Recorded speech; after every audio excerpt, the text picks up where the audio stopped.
नया स्टूडेंट जिसका नेम जीजोन होता है मुश्किल से एक लफ्ज बोलता था। जब से वो ट्रांसफर हुआ था उसने अब तक कोई बात नहीं की थी, सिर्फ सर झुकाए चुपचाप बैठा रहता था। अक्सर लोगों की नज़र उस पर पड़ती ही नहीं थी, लेकिन लड़कियां उसे ज़रूर नोटिस करती थीं। एक दिन वो क्लास में नैप ले रहा था और लड़कियां उसे देखकर खामोशी से खुश हो रही थीं। वो उसकी शक्ल देखकर उसके लुक एडमायर कर रही थी। एक लड़की तो चोरी छुपे उसकी फ़ोटो भी खींच लेती है और बाद में वो फ़ोटो उसको दिखाती है थोड़ी शर्माती हुई स्माइल के साथ। लेकिन उसी वक्त उसका बॉयफ्रेंड अंदर आ जाता है। उन दोनों को साथ बैठा देखकर वो नया आया लड़के को चिढ़ाने लगता है कि ये इतना चुप रहता है और इतना पतला सा है। लड़की उसकी बात को इग्नोर कर देती है और टात्सू से कहती है कि जाकर बैठ जाओ क्योंकि क्लास शुरू होने वाली है।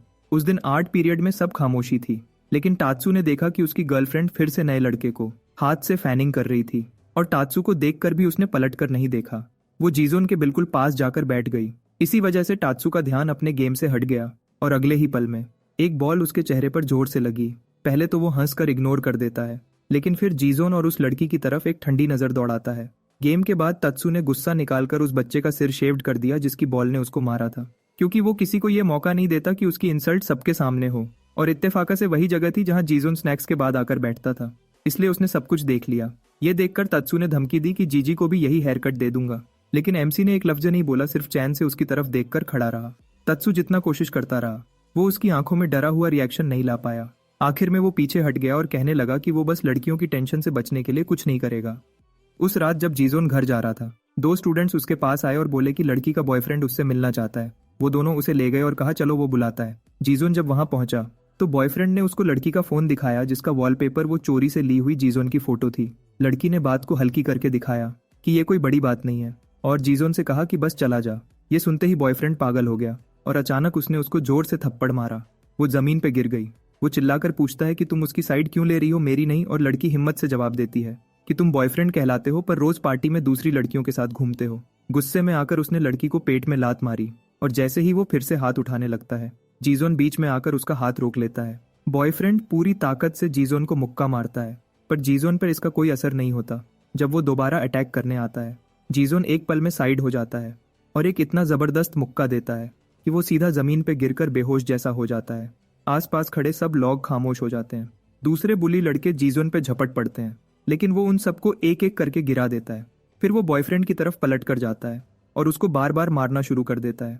जब तक लड़की बीच में आकर उससे रोक नहीं लेती, उस पर लड़की को समझ आता है कि ये चुप रहने वाला लड़का बस खामोश नहीं है, इसके अंदर एक छुपा हुआ अंधेरा बसा हुआ है। अगले दिन स्कूल से निकलते हुए वो एक अजीब मंजर देखती है। लड़के जीजोन को घेर कर जबरदस्ती खींच रहे होते हैं ताकि उससे टत्सू के सामने ले जा सके, और वो दूर खड़ी सब कुछ देख रही होती है, बिल्कुल बेचैन सी। वो हालात को समझने की कोशिश कर रही थी, लेकिन वो वहां से सीधा निकल भी नहीं सकती थी। उसने तुरंत डिसाइड किया कि वो उनके पीछे जाएगी।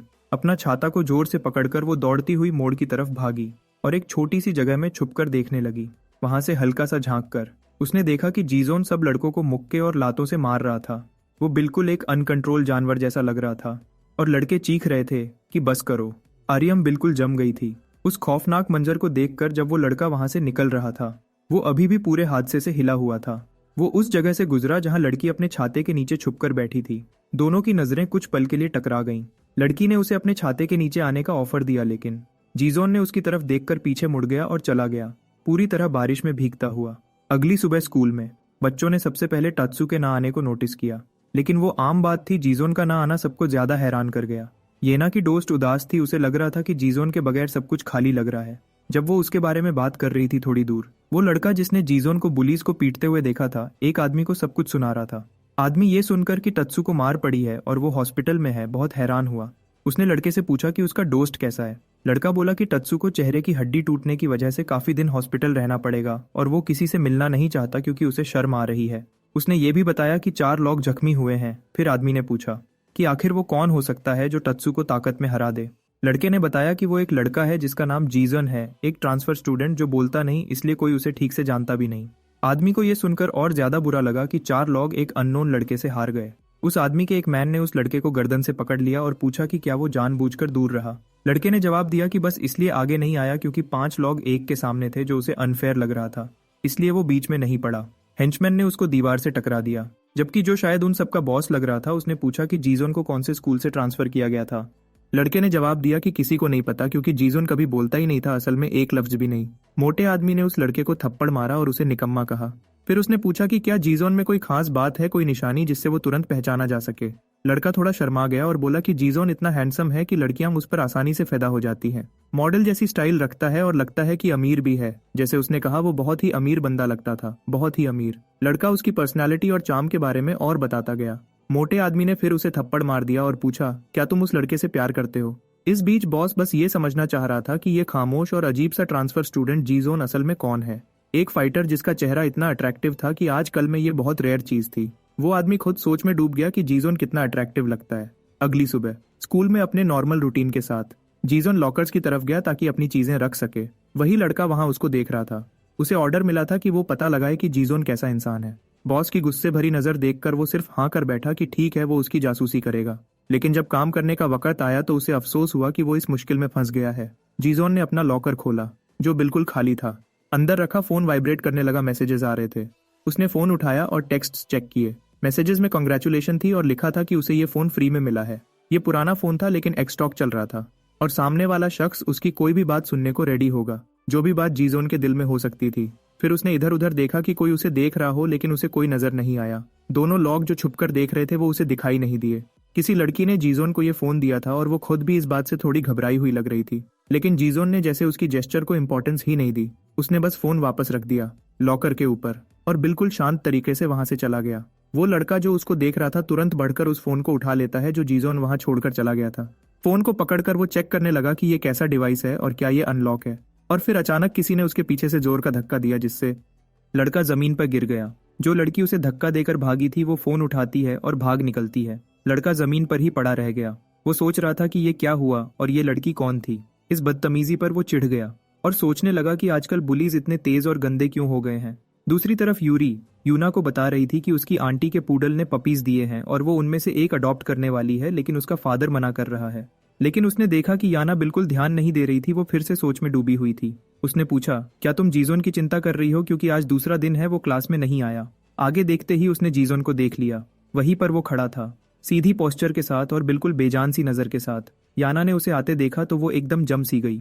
उसने अपनी चीजें जल्दी से अपनी फ्रेंड के हाथ में थमा दी और सीधा उस लड़के की तरफ दौड़ गई और उसे कसकर गले लगा लिया। ये देखकर सब लोग हैरान रह गए। उसकी आंखों में आंसू आ गए और वो पूछने लगी कि क्या वो ठीक है। उसने कहा कि वो कभी नहीं भूल पाएगी कि उसने उसकी जान बचाई थी। जो लड़का छुपकर उन्हें देख रहा था उसने अपनी थ्योरी कंफर्म कर ली कि लड़कियां जीजोन पे फिदा होती हैं। वो अपने फोन में जीजोन के बारे में नोट्स लिखने लगा। रिकॉर्ड किया कि वो थोड़ा लेट आया, लड़कियां उसे पसंद करती हैं, लेकिन वो अभी भी नहीं बोलता। दिन के एंड पर जब स्कूल की छुट्टी हुई, जीजोन वही पुराना रास्ता पकड़कर घर की तरफ चल पड़ा। उस रास्ते पर कुछ आदमी उसका इंतजार कर रहे थे और जैसे ही उन्होंने लड़के को देखा, उनमें से एक आदमी ने देखा कि वो बाकी सबसे बिल्कुल अलग दिख रहा है। उसने अपने साथी को सीटी मारकर इशारा दिया और फिर वो लोग अपनी स्कूटर्स पर उसका पीछा करने लगे। थोड़ी ही देर में उन्होंने जीजोन को घेर लिया, उसे डरा धमकाकर रोकने की कोशिश की और उसे आगे बढ़ने नहीं दिया। फिर उन्होंने पूछा, क्या तुम जीजोन हो? और हमेशा की तरह लड़के ने कोई जवाब नहीं दिया।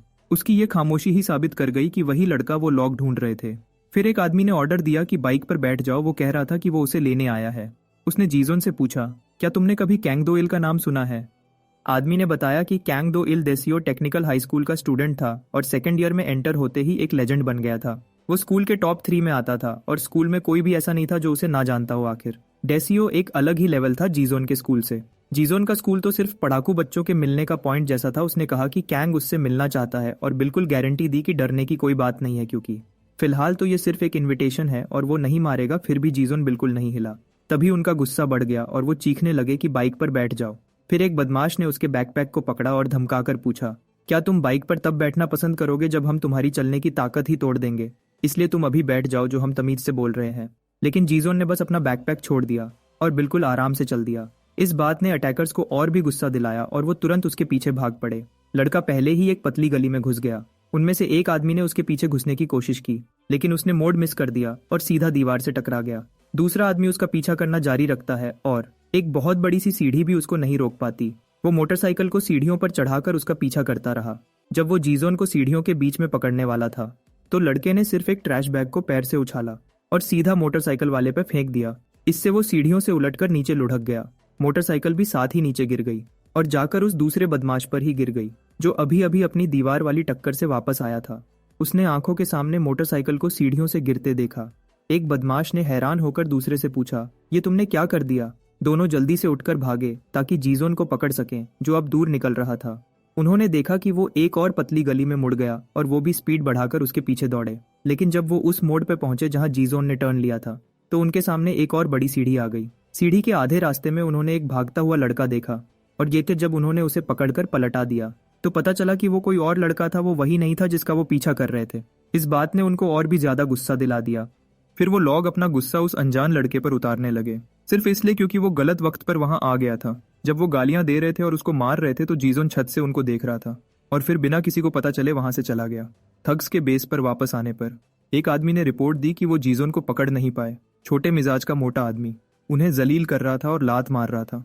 दोनों ने कहा कि वो लड़का एक ऐसी गली में भाग गया जो एक भूल भुलैया जैसी लग रही थी, इसलिए पकड़ना नामुमकिन हो गया।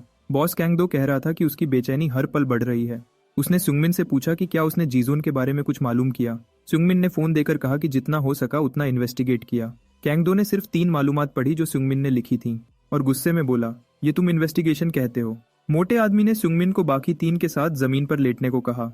बॉस ने ऑर्डर दिया कि सुंगमिन को जाने दो, लेकिन अगले दिन स्कूल के बाद जीजोन को पिछले वाले गेट पर लाना है।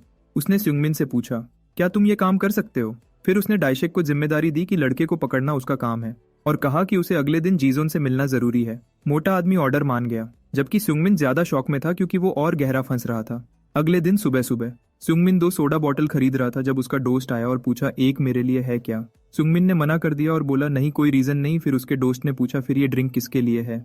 जब जीजोन वहां से गुजरा तो सुंगमिन समझ गया कि ये मौका है। वो उसके पीछे गया और पीछे से आकर उसको हेलो कहा। उसने पूछा, तुम ठीक हो? और उसे सोडा दिया और कहा, मैं कुछ क्लियर करना चाहता हूँ। शायद लगा हो कि मैं टत्सुके गैंग का हिस्सा हूँ, पर मैं सिर्फ कुछ बार उनके साथ गया था, और जिस दिन फाइट हुई थी मुझे बहुत अच्छा लगा जब तात्सु को कोई रिएक्शन दिए बगैर पीट रहा था। उससे मेरा बहुत बड़ा बोझ हल्का हुआ और इसीलिए मैं तुम्हारा शुक्रिया अदा करना चाहता हूँ। मगर जीजोन ने उसकी बिल्कुल परवाह नहीं की और अपने रास्ते चलता गया। ये तो पहले से ही एक्सपेक्टेड था कि जीजोन ऐसा ही रिएक्ट करेगा, और अब सुंगमिन सोच रहा था कि वो उसे पिछले वाले गेट तक कैसे लेकर जाएगा। लेकिन मोटे आदमी का डर ही उसके लिए मोटिवेशन बन गया। दिन गुजर गया और लंच का वक्त आ गया। सब लोग क्लास से खाना खाने निकल गए, पर जीजोन थोड़ी देर के लिए रूम में ही सोता रहा। जब जीजोन उठकर खड़ा हुआ, सुंगमिन दरवाजे के पास छुपकर उसे देख रहा था। तब उसे समझ आया कि वो जीजोन को कैफेटेरिया में क्यों नहीं देखता था। जीजोन अपना लंच अलग प्रिपेयर करता था, और वो उसी जगह गया जहां वो हमेशा लंच खाता था। और बेंच पे बैठते ही उसे फिर अपना फोन मिला। उस पे मैसेज था, आज का लंच फिर ब्रेड ही है क्या? तब जीजोन ने देखा कि कोई छुपकर झुककर बैठा हुआ है। फोन पे बात करने की कोशिश करने वाली आर्यम थी, जो उस वक्त फायदा उठा रही थी कि जीजोन के हाथ में फोन है। लड़की ने उसे बहुत सारे मैसेजेस भेजने शुरू कर दिए। उनमें वो पूछ रही थी, क्या तुम हमेशा रूफटॉप पर अकेले खाते हो? और बताया कि मैं भी ऐसा ही करती हूँ। उसने लिखा, मैंने तुम्हें कुछ बार रूफटॉप पर देखा है और इसी वजह से मुझे बात करने का मन हुआ। अब जीजोन मैसेजेस भेजने वाले को ढूंढने लगा। आर्यम ने एक और मैसेज भेजा, मैं तुम्हारे लेफ्ट में हूँ। उसने देखा तो वो अपना हाथ उठाकर वेव कर रही थी और फिर हाथ नीचे कर लिया।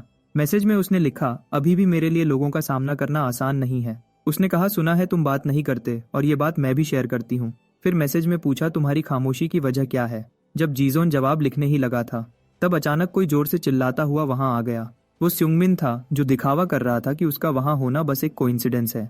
उसने कहा, मैं यहाँ अपनी ब्रेड खाने आया था, और पूछा, तुम क्या खा रहे हो? जवाब ना मिलने के बावजूद सुंगमिन उसके पास बैठ गया और बोला, मैं तुम्हारे साथ खाऊंगा। फिर एक अजीब सा ऑकवर्ड माहौल बन गया और दोनों चुपचाप खाते रहे। अचानक सुंगमिन हल्की सी सुसु की तरह रोने लगा, जिसने जीजोन का ध्यान अपनी तरफ खींच लिया। रोते हुए सुंगमिन ने सच बताया कि असल में उसका कोई दोस्त नहीं था, इसीलिए वो तत्सु वाले लड़कों के साथ घूमता था। वो अकेला नहीं रहना चाहता था, इसलिए उसने जीजोन से कहा कि दोनों आउटकास्ट लोग हैं, तो दोनों को दोस्त बन जाना चाहिए। लेकिन जीजोन ने उसकी बात पर बिल्कुल ध्यान नहीं दिया। सुंगमिन की प्लानिंग बिल्कुल फेल हो गई। उसकी आंसुओं का भी जीजोन पर कोई असर नहीं हुआ। जीजोन खड़ा होकर वहां से निकलने लगा, लेकिन सुंगमिन नहीं चाहता था कि उसकी मेहनत बेकार जाए। उसने जीजोन का हाथ पकड़ लिया और पूछा, हम दोस्त हैं या नहीं? लेकिन जीजोन ने उसे पूरी तरह इग्नोर कर दिया।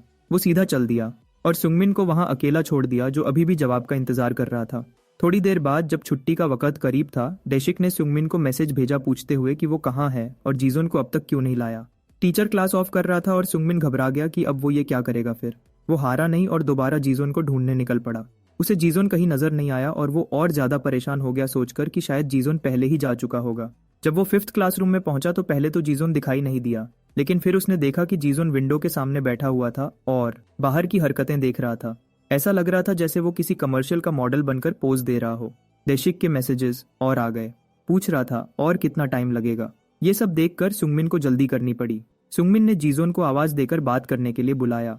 उसने कहा कि वो अपनी माँ को कॉल कर चुका है और बताया है कि उसका एक दोस्त बन गया है और माँ बहुत खुश हुई है। और माँ ने कहा है कि उसका नया दोस्त उनके काम की जगह आए ताकि वो उससे मिल सके। फिर उसने बोला, क्या तुम सिर्फ दिखावे के लिए मेरे साथ चल सकते हो? सुंगमिन ने सोचा कि माँ का नाम लेने के बाद जीजोन मना नहीं करेगा, लेकिन वो चुप चुप जवाब का इंतजार करता रहा। लेकिन जीजोन ने कुछ नहीं बोला, इसलिए सुंगमिन खुद उसके पास गया उसे लेकर चलने के लिए। उसने जीजोन को रास्ते की डायरेक्शन बताई और कहा, मेरी माँ के काम तक जाने के लिए हमें बैक गेट से गुजरना होगा, ये रास्ता फास्ट है। सुंगमिन जानता था कि ये वाला इलाका बहुत खतरनाक था। अगर कोई थोड़ा सा भी सिंपल होता तो यहाँ जिंदा नहीं रह पाता। उसने मौका देखकर चुपके से डाइशेक को मैसेज किया कि वो लॉक बैक गेट की तरफ जा रहे हैं। डाइशेक चुपके से जीजोन के पास से गुजरा और वहां अचानक एक लड़का उससे बहुत जोर से टकरा गया। जीजोन का बैलेंस बिगड़ गया और वो जमीन पर गिरने ही वाला था, लेकिन डाइशिक ने उसकी बैकपैक की स्ट्रिप पकड़कर रोक लिया और कहा, ध्यान से चला करो। फिर बोला, अगर तुम इतनी जल्दी हार मान जाओगे तो बॉस ने इतना इंतजार क्यों किया होगा। उसने जीजोन को कचरे के बोरी की तरह सीधा दीवार पर दे मारा और हंसी के साथ बोला, चुप लड़के से मिलकर खुशी हुई। उसने जीजोन की गर्दन पकड़ी और कहा, तुम्हारा चेहरा तो स्मार्ट है, पर तुम्हारी स्किल्स देखकर लगता है कुछ खास नहीं है। फिर जीजोन ने अपना पांव डाइशेक की छाती पर रखा और जोर से धक्का दिया, जिससे वो उसकी पकड़ से निकल गया। जीजोन जमीन पर उतरकर खड़ा ही हुआ था कि उसका मोबाइल पॉकेट से निकलकर ड्रेन की तरफ घूमता हुआ चला गया। डाइशेक फिर उस पर झपटा और पूछा, बस इतना ही है तुम्हारे पास? उसने एक पंच मारा और जीजोन ने अपने दोनों हाथ लगाकर ब्लॉक किया, लेकिन पंच की टक्कर से वो पीछे की तरफ फिसल गया और ड्रेन के बिल्कुल करीब हो गया। जीजोन ने तुरंत मौका पकड़ा और मोबाइल को किनारे से उठा लिया, जिससे वो अंदर गिरने से बच गया। नफरत से भरा डाइशेक गरजा कि अगली बार के ब्लो से तुम्हें खत्म कर दूंगा। जीजोन सीधा खड़ा हो गया और लड़ने के लिए तैयार हो गया। डाइशेक ने मजाक उड़ाते हुए पूछा, क्या तुम अपनी पतली सी बॉडी से मेरे जैसा भारी इंसान झेल पाओगे? दूर से देखने वाला लड़का गिल्ट में डूब गया कि उसने जीजोन को यहाँ लाकर गलती की और डर रहा था कि मोटा डाइशेक उसे आसानी से हरा देगा। अगले मोमेंट डाइशेक दोबारा जीजोन पर झपटा और चैलेंज दिया, चलो देखते हैं इस अटैक को रोक कर दिखाओ। लेकिन जीजोन ने किसी चालाक वॉरियर की तरह अपना बैकपैक शील्ड बना लिया। फिर भी अटैक की टक्कर से वो पीछे उछल गया और दीवार से जा टकराया। डाइशेक को ये देखकर हैरानी हुई कि उसने बैकपैक का इस्तेमाल डिफेंस के लिए किया। उसने माना कि जीजोन दिखता जितना सिंपल है उतना नहीं बल्कि ज्यादा स्मार्ट है। जीजोन ने जल्दी से अपना बैकपैक खाली कर दिया। डाइशेक जोर से दौड़ता हुआ उसकी तरफ आया और चिल्लाकर बोला, ये ट्रिक दोबारा काम नहीं करेगी। अटैक आते ही जीजोन ने कमाल का डॉज किया, एक बहुत तेजी और सफाई से की गई मूव के साथ। जीजोन ने बैकपैक की स्ट्रैप पकड़ी और उसे डाइशिक के पांव के गिर्द लपेट दिया और पूरी ताकत से खींचकर उसका बैलेंस बिगाड़ दिया। फिर मोटा आदमी आलू की बोरी की तरह जमीन पर जा गिरा। डाइशिक होश खो बैठा, उसे समझ ही नहीं आया कि हुआ क्या जब वो उठने की कोशिश कर रहा था। इसी दौरान जीजोन अगला हमला करने की तैयारी कर चुका था। उसने बिल्कुल सही निशाने पर एक जबरदस्त किक मारी जो सीधा उसके मुंह पर लगी। मोटा आदमी हैरान रह गया कि इतनी पतली बॉडी वाले लड़के में इतनी ताकत कहाँ से आ रही है। छुपा हुआ लड़का दूर से सब कुछ देख रहा था और यकीन नहीं कर पा रहा था कि डाइशिक हार रहा है। डाइशिक जमीन पर पड़ा था और उसका चेहरा बुरी तरह सूज चुका था। जीजोन ने नफरत भरी नजर से पीछे देखा और अपनी पीठ फेर ली और वो फोन उठा लिया जो जमीन पर गिर गया था। लेकिन अचानक डाइशिक उठकर उसकी तरफ दौड़ा, चिल्लाते हुए कि लड़ाई अभी खत्म नहीं हुई। उसने जीजोन के सीने पर एक जोरदार पंच मारा जिससे वो जमीन पर गिर गया। फिर डाइशिक ने वो फोन उठा लिया और तंज भरे लहजे में पूछा, क्या ये चीज वाकई इतनी इंपॉर्टेंट है? उसने कहा, मुझे बस ये लेना था और इस बात का मुझे अफसोस है, इसलिए जीजोन को जिंदा मंजिल तक ले जाना जरूरी है। तभी एक मोटरसाइकिल पर सवार आदमी वहां पहुंचा। डाइशिक बाइक पर बैठा और जीजोन को बताया कि अगर अपना फोन वापस चाहिए तो उसे एली पार्क आना होगा। जाते हुए उसने कहा कि वहां उसके लिए खास वेलकम तैयार है। डरा हुआ छोटा लड़का भागकर जीजोन के पास आया और पूछा कि वो ठीक है या नहीं। उसे देखकर हैरत हुई कि जीजोन को एक भी चोट नहीं लगी थी। उसने पूछा कि अब वो क्या करेगा, क्योंकि अगर फोन में कोई पर्सनल चीज हुई तो उसकी प्राइवेट जिंदगी और डेटा सब बाहर आ सकता है और वो मुश्किल में फंस जाएगा। जीजोन ने बस इतना कहा, उसकी माँ नेक्स्ट टाइम वेट कर सकती है, मुझे एली पार्क जाना होगा। दूसरे लड़के ने महसूस किया कि वो अपना काम पूरे 120% कर चुका है, अब बस देखना बाकी है कि जीजोन जाता है या नहीं। हमारे हीरो जीजोन चुपचाप उठा और चलने लगा। देखने वाला लड़का हैरान रह गया कि जीजोन वाकई अपने फोन के पीछे जा रहा है। फिर वो वहां पहुंचा जहां एक बहुत बड़ी लकड़ी की सीढ़ी थी। वो धीरे धीरे ऊपर चढ़ने लगा, रास्ते में कुछ मशकूक से लगने वाले लड़कों के पास से गुजरता हुआ। जब वो सीढ़ियों के ऊपर पहुंचा तो उसने कई लॉग देखे। सब गैंग के लॉग लग रहे थे और उसी का इंतजार कर रहे थे। वो लॉग एक इंसानी रास्ता बनाकर खड़े थे और उसके दोनों सिरों पर गैंग का लीडर मौजूद था।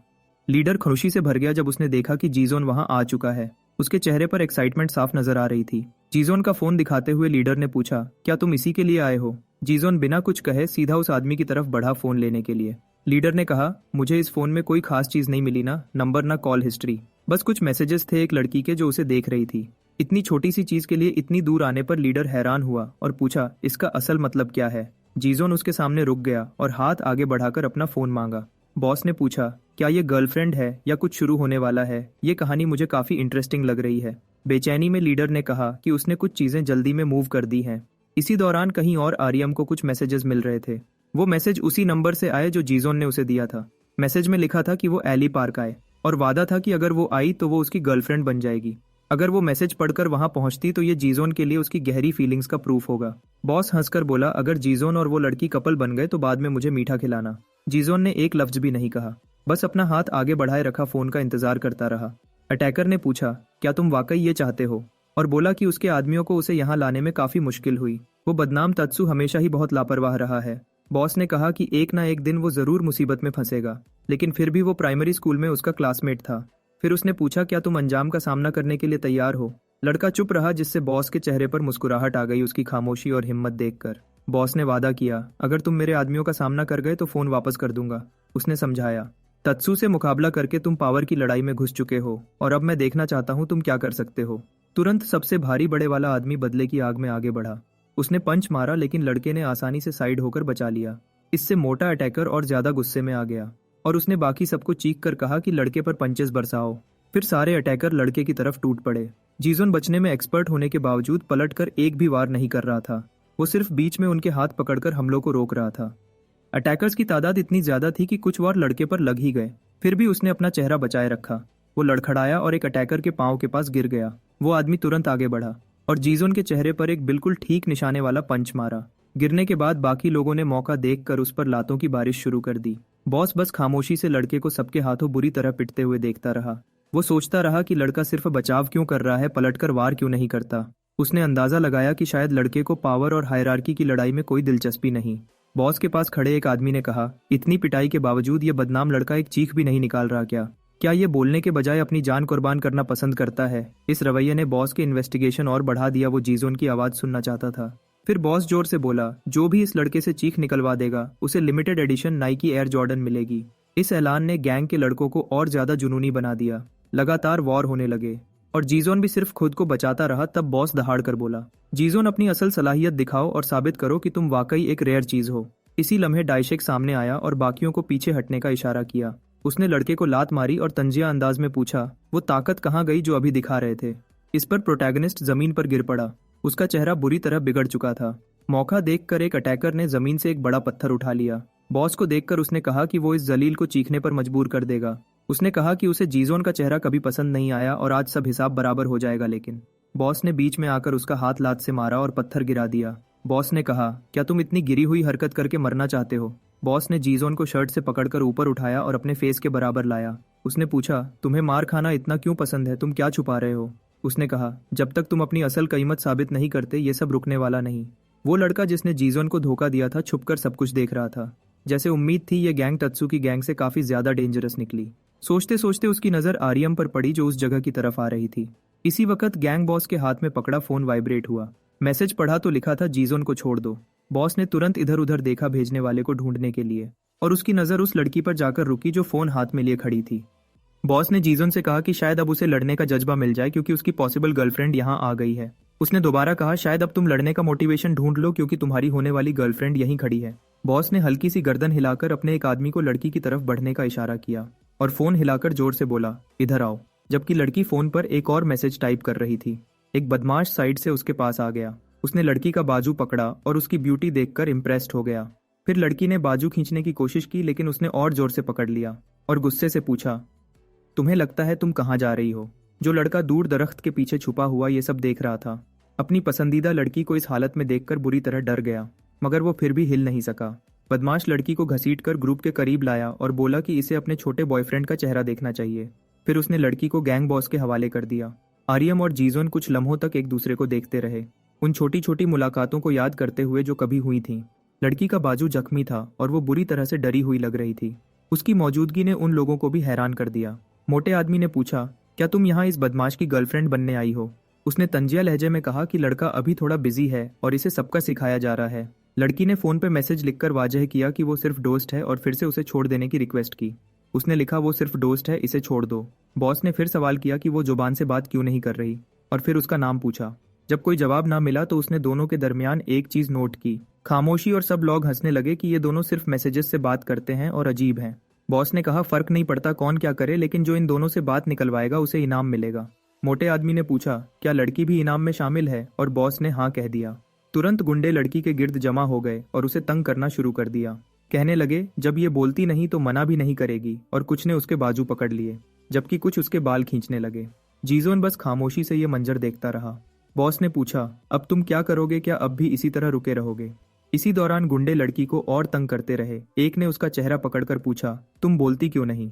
और उसे जबरदस्ती बोलने पर मजबूर करने लगा। फिर अचानक लड़की के गिर्द खड़े गुंडों में से एक जोर से लगने वाली चोट से गिर गया। जीजोन ने जमीन पर गिरे हुए आदमी को देखा और जैसे ही वो पलटकर समझने लगा कि हुआ क्या है, उसके चेहरे पर एक पंच आ लगा।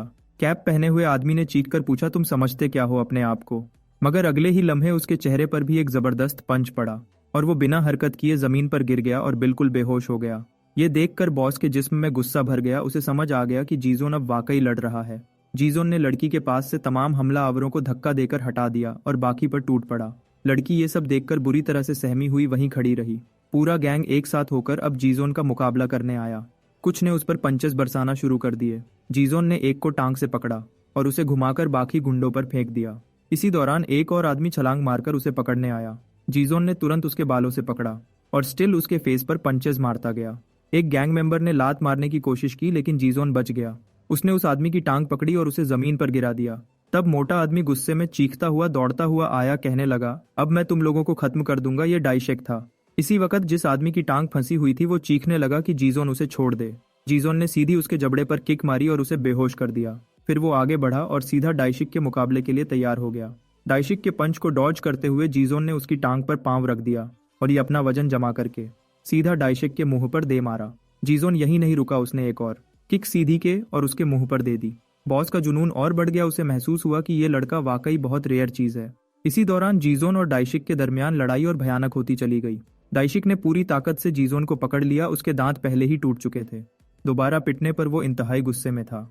जीजोन ने अपने दोनों बाजू ऊपर उठाए और अपनी कोहनियों से डाइशिक के मुंह पर वार किया और वो लगातार अपनी कोहनियों से उसके चेहरे को निशाना बनाता रहा।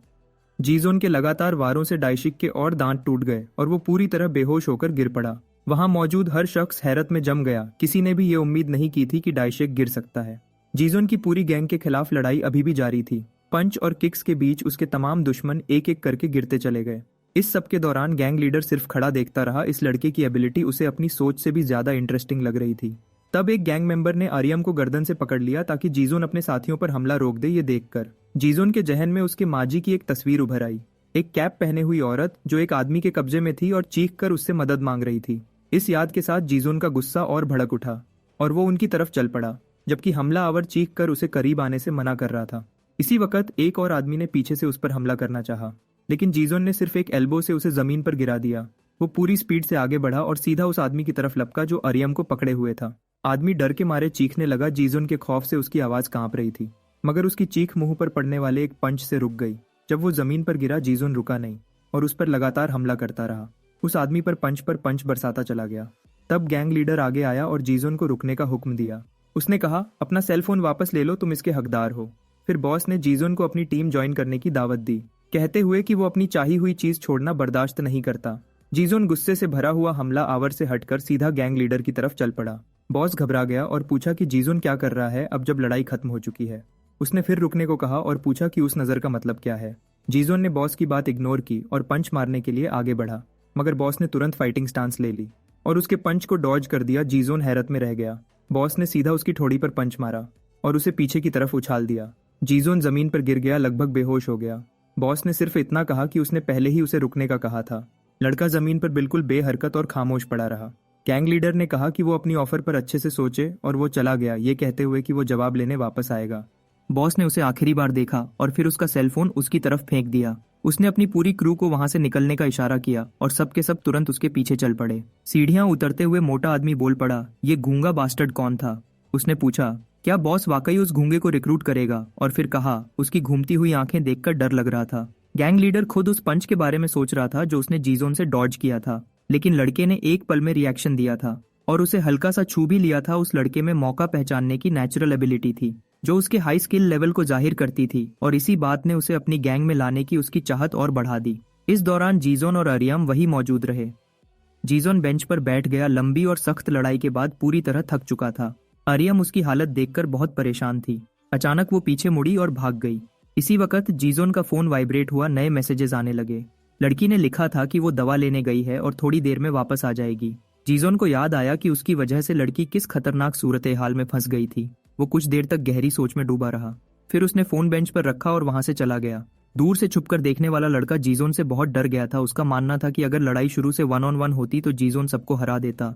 उसके लिए ये हैरानी की बात थी कि स्कूल में कोई इतना खास लड़का ट्रांसफर होकर आया था। बेंच के पास से गुजरते हुए उसकी नजर एक फोन पर पड़ी और वो पहचान गया कि ये जीजोन का है। मैसेजेस पढ़कर उसे समझ आ गया कि ये अरियम के भेजे हुए हैं, और उसे ये भी महसूस हुआ कि लड़की के दिल में जीजोन के लिए जज्बात हैं। तब उसने दूर से देखा कि लड़की दवा लेकर जीजोन की तरफ लौट रही है। वो सोचने लगा कि इस सूरत हाल में उसे क्या करना चाहिए। अपनी बुजदिली दिखाते हुए उसने वहां से भाग जाने का फैसला किया। जब लड़की बेंच पर पहुंची तो ना जीजोन था और ना ही उसका कोई निशान। लड़का लगातार दौड़ता रहा जब तक वो काफी दूर ना निकल गया। उसके हाथ में पकड़ा हुआ फोन फिर वाइब्रेट हुआ। मैसेजेस अरियम के थे, जिसमें उसने लिखा था कि वो दवा ले आई है, लेकिन वो उसके आने से पहले ही चला गया। और उसने पूछा कि क्या उसकी चोटें ठीक हैं। सुंगमिन जीजोन की इस बेपरवाही पर हैरान था। लड़की इतनी फिक्र कर रही थी और जीजोन ने फोन तक नहीं उठाया। सुंगमिन उलझन में खड़ा रहा कि उसे क्या करना चाहिए।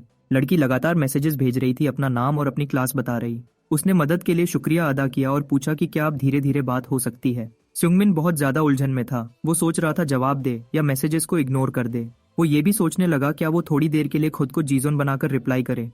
अचानक लड़की के मोबाइल पर एक मैसेज आया। वो हैरान रह गई कि जवाब आ गया था, सिर्फ एक छोटा सा हाँ। अगला दिन सुंगमिन अपने दोस्त को वीडियो दिखा रहा था। वीडियो में जीजोन अकेला पूरी गैंग से लड़ता हुआ नजर आ रहा था। उसके दोस्त ने पूछा क्या यही वो लड़का है जिसे तुम बदनसीब कह रहे थे। सुंगमिन ने हाँ में सर हिला दिया। वो बोला कि उसने सब कुछ लाइव देखा था। दोस्त ने कहा अब जीजोन बहुत मशहूर हो जाएगा। सुंगमिन को गुस्सा आ रहा था क्योंकि उसकी पसंदीदा लड़की अरियम उस लड़के में इंटरेस्ट ले रही थी, और ऊपर से जीजोन उस लड़की को खुद रिजेक्ट कर रहा था, जिससे सुंगमिन और ज्यादा उलझन में था। इसी सोच में गुम सुंगमिन के दोस्त ने कहा अगर ये वीडियो यूट्यूब पर डाल दी तो मिलियन व्यूज आ जाएंगे, और वो फोन लेकर भाग गया। सुंगमिन उसके पीछे भागा और चिल्लाया फोन वापस दो।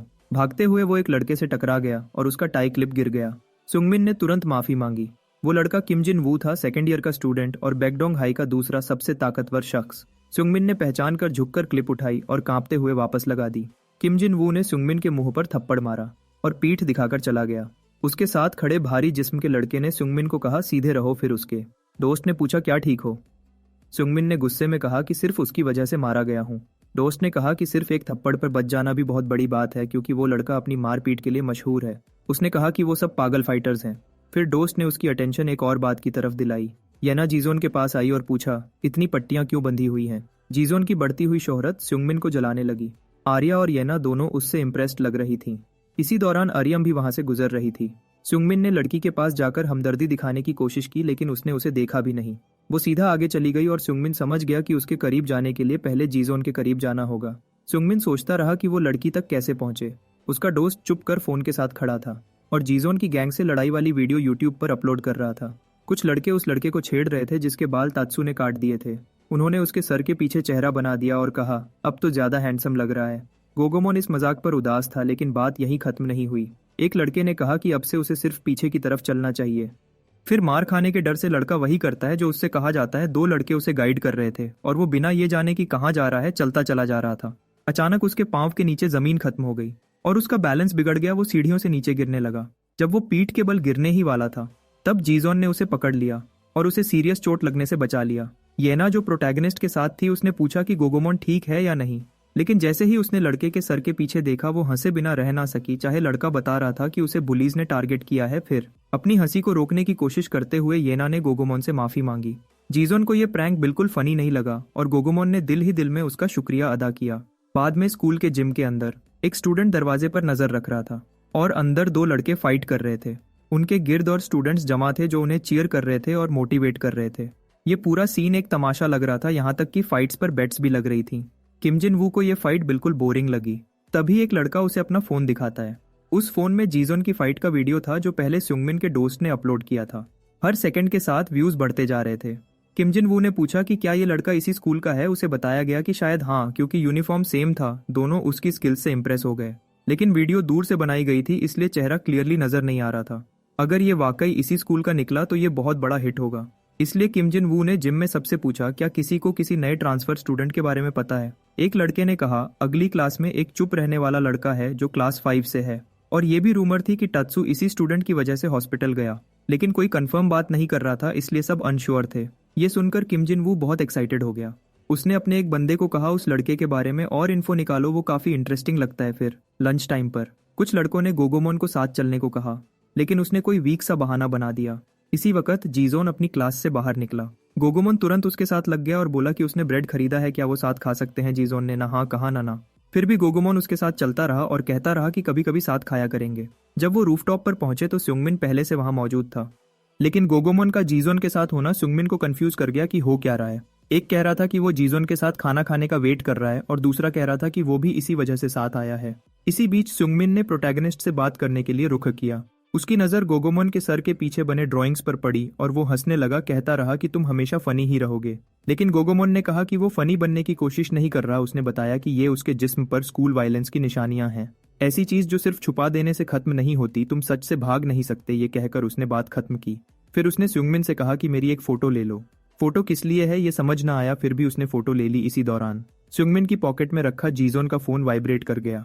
वो लड़कों से थोड़ा दूर हो गया और बोला, तुम लॉग खाना शुरू करो, मैं अभी आता हूँ। उसने फोन निकालकर आर्यम का मैसेज पढ़ा, जिसमें उसने जीजोन को गुड लंच विश किया था। लेकिन सुंगमिन ने मासूमियत में ये समझ लिया कि ये मैसेज उसी के लिए है, और उसने भी रिप्लाई कर दिया उसे भी गुड लंच विश करते हुए। बस इसी एक मैसेज ने लड़की को बहुत खुश कर दिया। अचानक जीजोन दरवाजे से अंदर आ गया। सुंगमिन डर गया और पूछा कि तुम यहाँ क्या कर रहे हो। सुंगमिन सीधा जीजोन के पास जाकर रुका।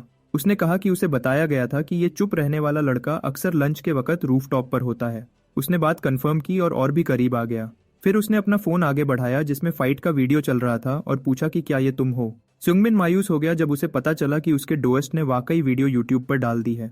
गोगोमोन ने पूछा कि हो क्या रहा है। सुंगमिन ने जवाब दिया कि बहुत सी अफवाहें चल रही हैं और वो खुद देखना चाहता है कि इस लड़के की स्किल्स असल में कैसी हैं। लेकिन जीजोन ने उसे बिल्कुल इग्नोर कर दिया, जिससे उसे गुस्सा आ गया। मुक्के की तैयारी करते हुए उसने पूछा कि क्या तुम सुन नहीं रहे। जब उसने पंच मारने की कोशिश की तो जीजोन ने आराम से डॉज कर लिया। फिर उसने एक के बाद एक पंचेस मारे, लेकिन एक भी लग ना सका, और ये बात उसका गुस्सा और बढ़ाती चली गई।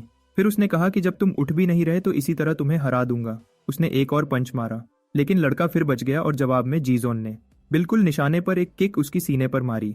इससे उसका बैलेंस बिल्कुल बिगड़ गया और कुछ लम्हों के लिए उसके कदम लड़खड़ा गए। फिर सुंगमिन सीधा गिर पड़ा और उसका चेहरा बेंच से जा टकराया, और टकराते ही बुली दर्द से चीखने लगा। जीजोन ने उसे बिल्कुल जलालत भरी नजर से देखा। सुंगमिन का मुंह खून से भरा हुआ था, बेंच से टकराकर उसकी नाक टूट चुकी थी। जब वो जीजोन को देख रहा था उसे लड़के से निकलती हुई एक खौफनाक सी ऑरा महसूस हुई। खौफ से भरकर वो तुरंत वहां से भाग गया। जो दो लोग ये सब देख रहे थे वो उसकी भागने की रफ्तार देखकर हैरान रह गए। गोगोमोन ने हैरानी से जीजोन से पूछा, तुम असल में हो क्या, तुम्हारी फितरत अजीब लगती है। फिर सुंगमिन ने बता दिया कि टत्सू को हॉस्पिटल पहुंचाने वाला जीजोन ही था। ये सुनकर गोगोमोन का जीजोन के लिए एहतराम और बढ़ गया, लेकिन सुंगमिन ने वार्निंग दी कि जेमिन का खुद आना खतरनाक बात है। उसने समझाया कि जेमिन किम जिन वू के गैंग का हिस्सा है और किम जिन वू जिसमें स्किल देखता है उसे जबरदस्ती लड़ाइयों में घसीट लेता है।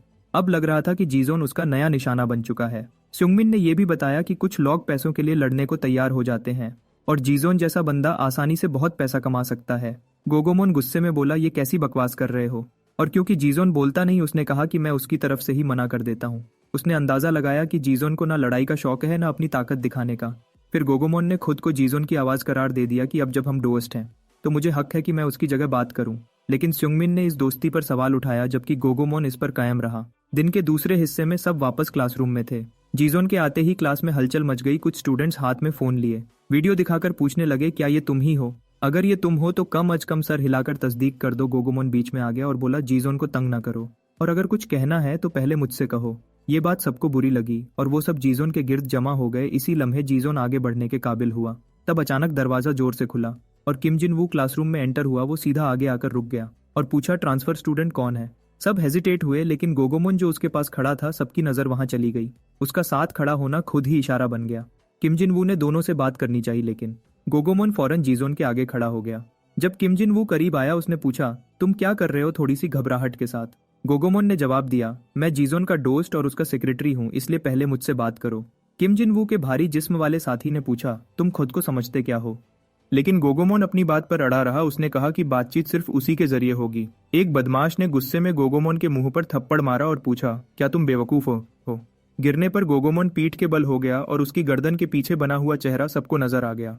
फिर बदमाश ने गोगोमोन को कमीज के कॉलर से पकड़ा और उठा लिया और हंसकर बोला, ये बंदा वाकई बहुत फनी है। तब अचानक जीजोन खड़ा हो गया, जैसे अंदर से कोई ताकत उसे उठा लाई हो। किम जिन वू ने पूछा, क्या तुम ही वो हो जिसने जैमिन की नाक तोड़ी? मगर कोई जवाब नहीं आया।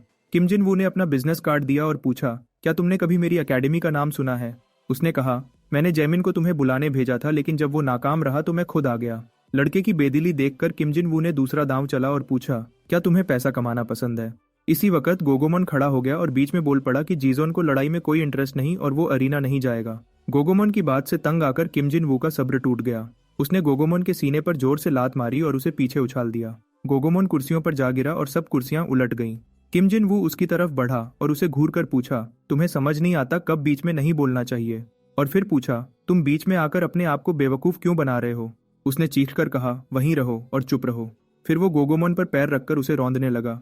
जब किम जिन वू गोगोमोन को मार रहा था तब जीजोन ने उसके कंधे पर हाथ रखा, जिस पर वो पलट गया। दोनों कुछ लम्हों तक एक दूसरे को घूरते रहे। फिर किम जिन वू बोला, अपना हाथ मेरे कंधे से हटा लो, मुझे ना किसी चीज का छूना पसंद है ना लोगों का। लेकिन जीजोन ने उसकी कमीज और ज्यादा जोर से पकड़ ली, जो किम जिन वू के लिए शॉक सीन था। एक भारी जिस्म वाला बदमाश जीजोन की तरफ बढ़ा और चीख कर बोला, अपने गंदे हाथ किम जिन वू से हटाओ। लेकिन जीजोन ने आसानी से उसका पंच डॉज कर लिया और फौरन जवाब में घुटने का एक तीखा वार सीधा उसके चेहरे पर मारा। वो खून थूकता हुआ दर्द से चीख उठा और टेबल और कुर्सियों पर गिरता चला गया। लेकिन उसने हार मानने से इनकार कर दिया। फिर उसने एक कुर्सी उठा ली और फेंकने की तैयारी की और चीख कर बोला, जीजोन अब तुम खत्म हो जाओगे।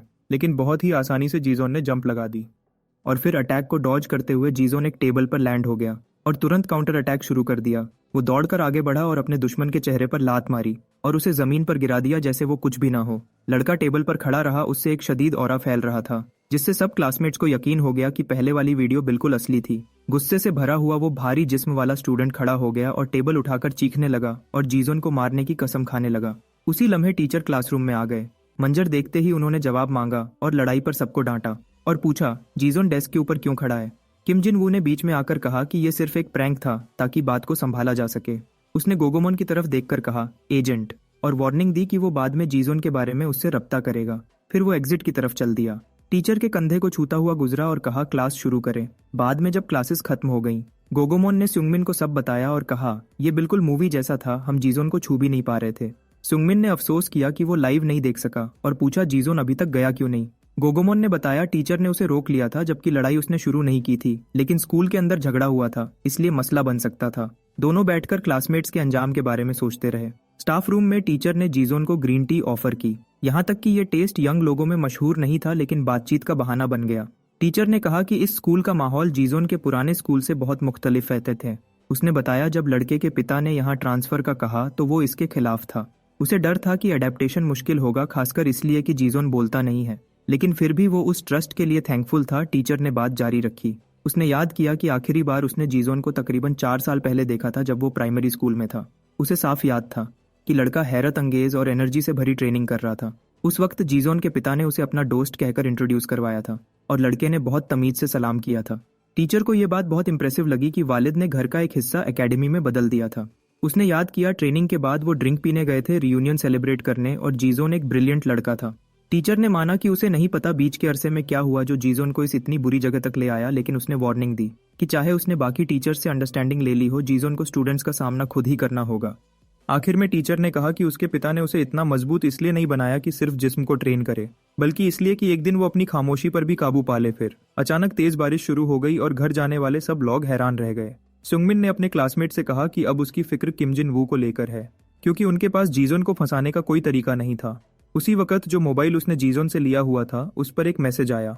ये आर्यम का मैसेज था, जो पूछ रही थी, क्या तुम्हारे पास छाता है? हैरान होकर उसने वजह पूछी तो उसने जवाब दिया कि वो स्टेशनरी शॉप के सामने इंतजार कर रही है।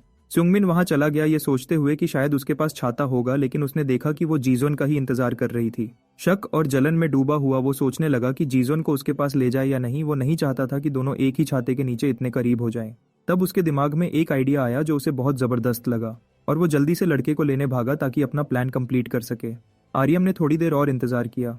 फिर उसने सुना कि सुंगमिन जीजोन के साथ आ रहा है। झूठ मूठ हैरानी दिखाते हुए सुंगमिन ने कहा कि उसके पास भी छाता नहीं है। आर्यम को देखकर उसने ऐसे एक्ट किया जैसे उसे पता ही ना हो कि वो यहाँ क्यों है। लड़की ने अपना बैग तलाशा और उसमें से एक एक्स्ट्रा छाता निकालकर जीजोन को दे दिया। सुंगमिन को लगा कि उसका प्लान फेल हो रहा है, लेकिन उसने हार नहीं मानी।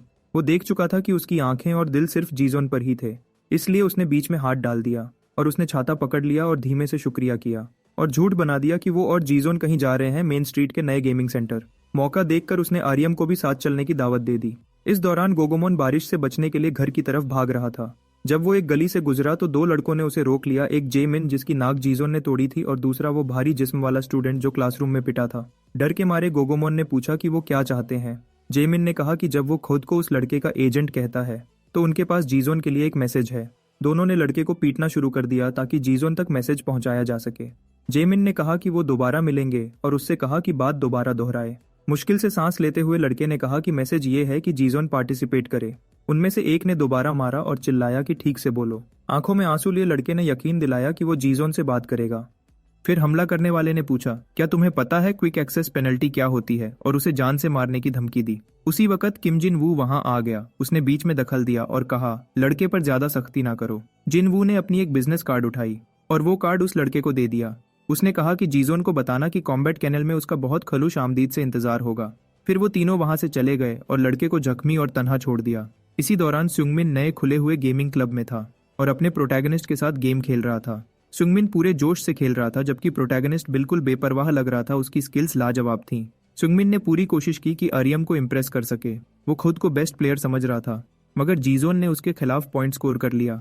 लड़के ने अपनी हैरानी छुपाई और ऐसे एक्ट किया जैसे सब कंट्रोल में हो, और फिर जीत की नई प्यास के साथ गेम में वापस आ गया।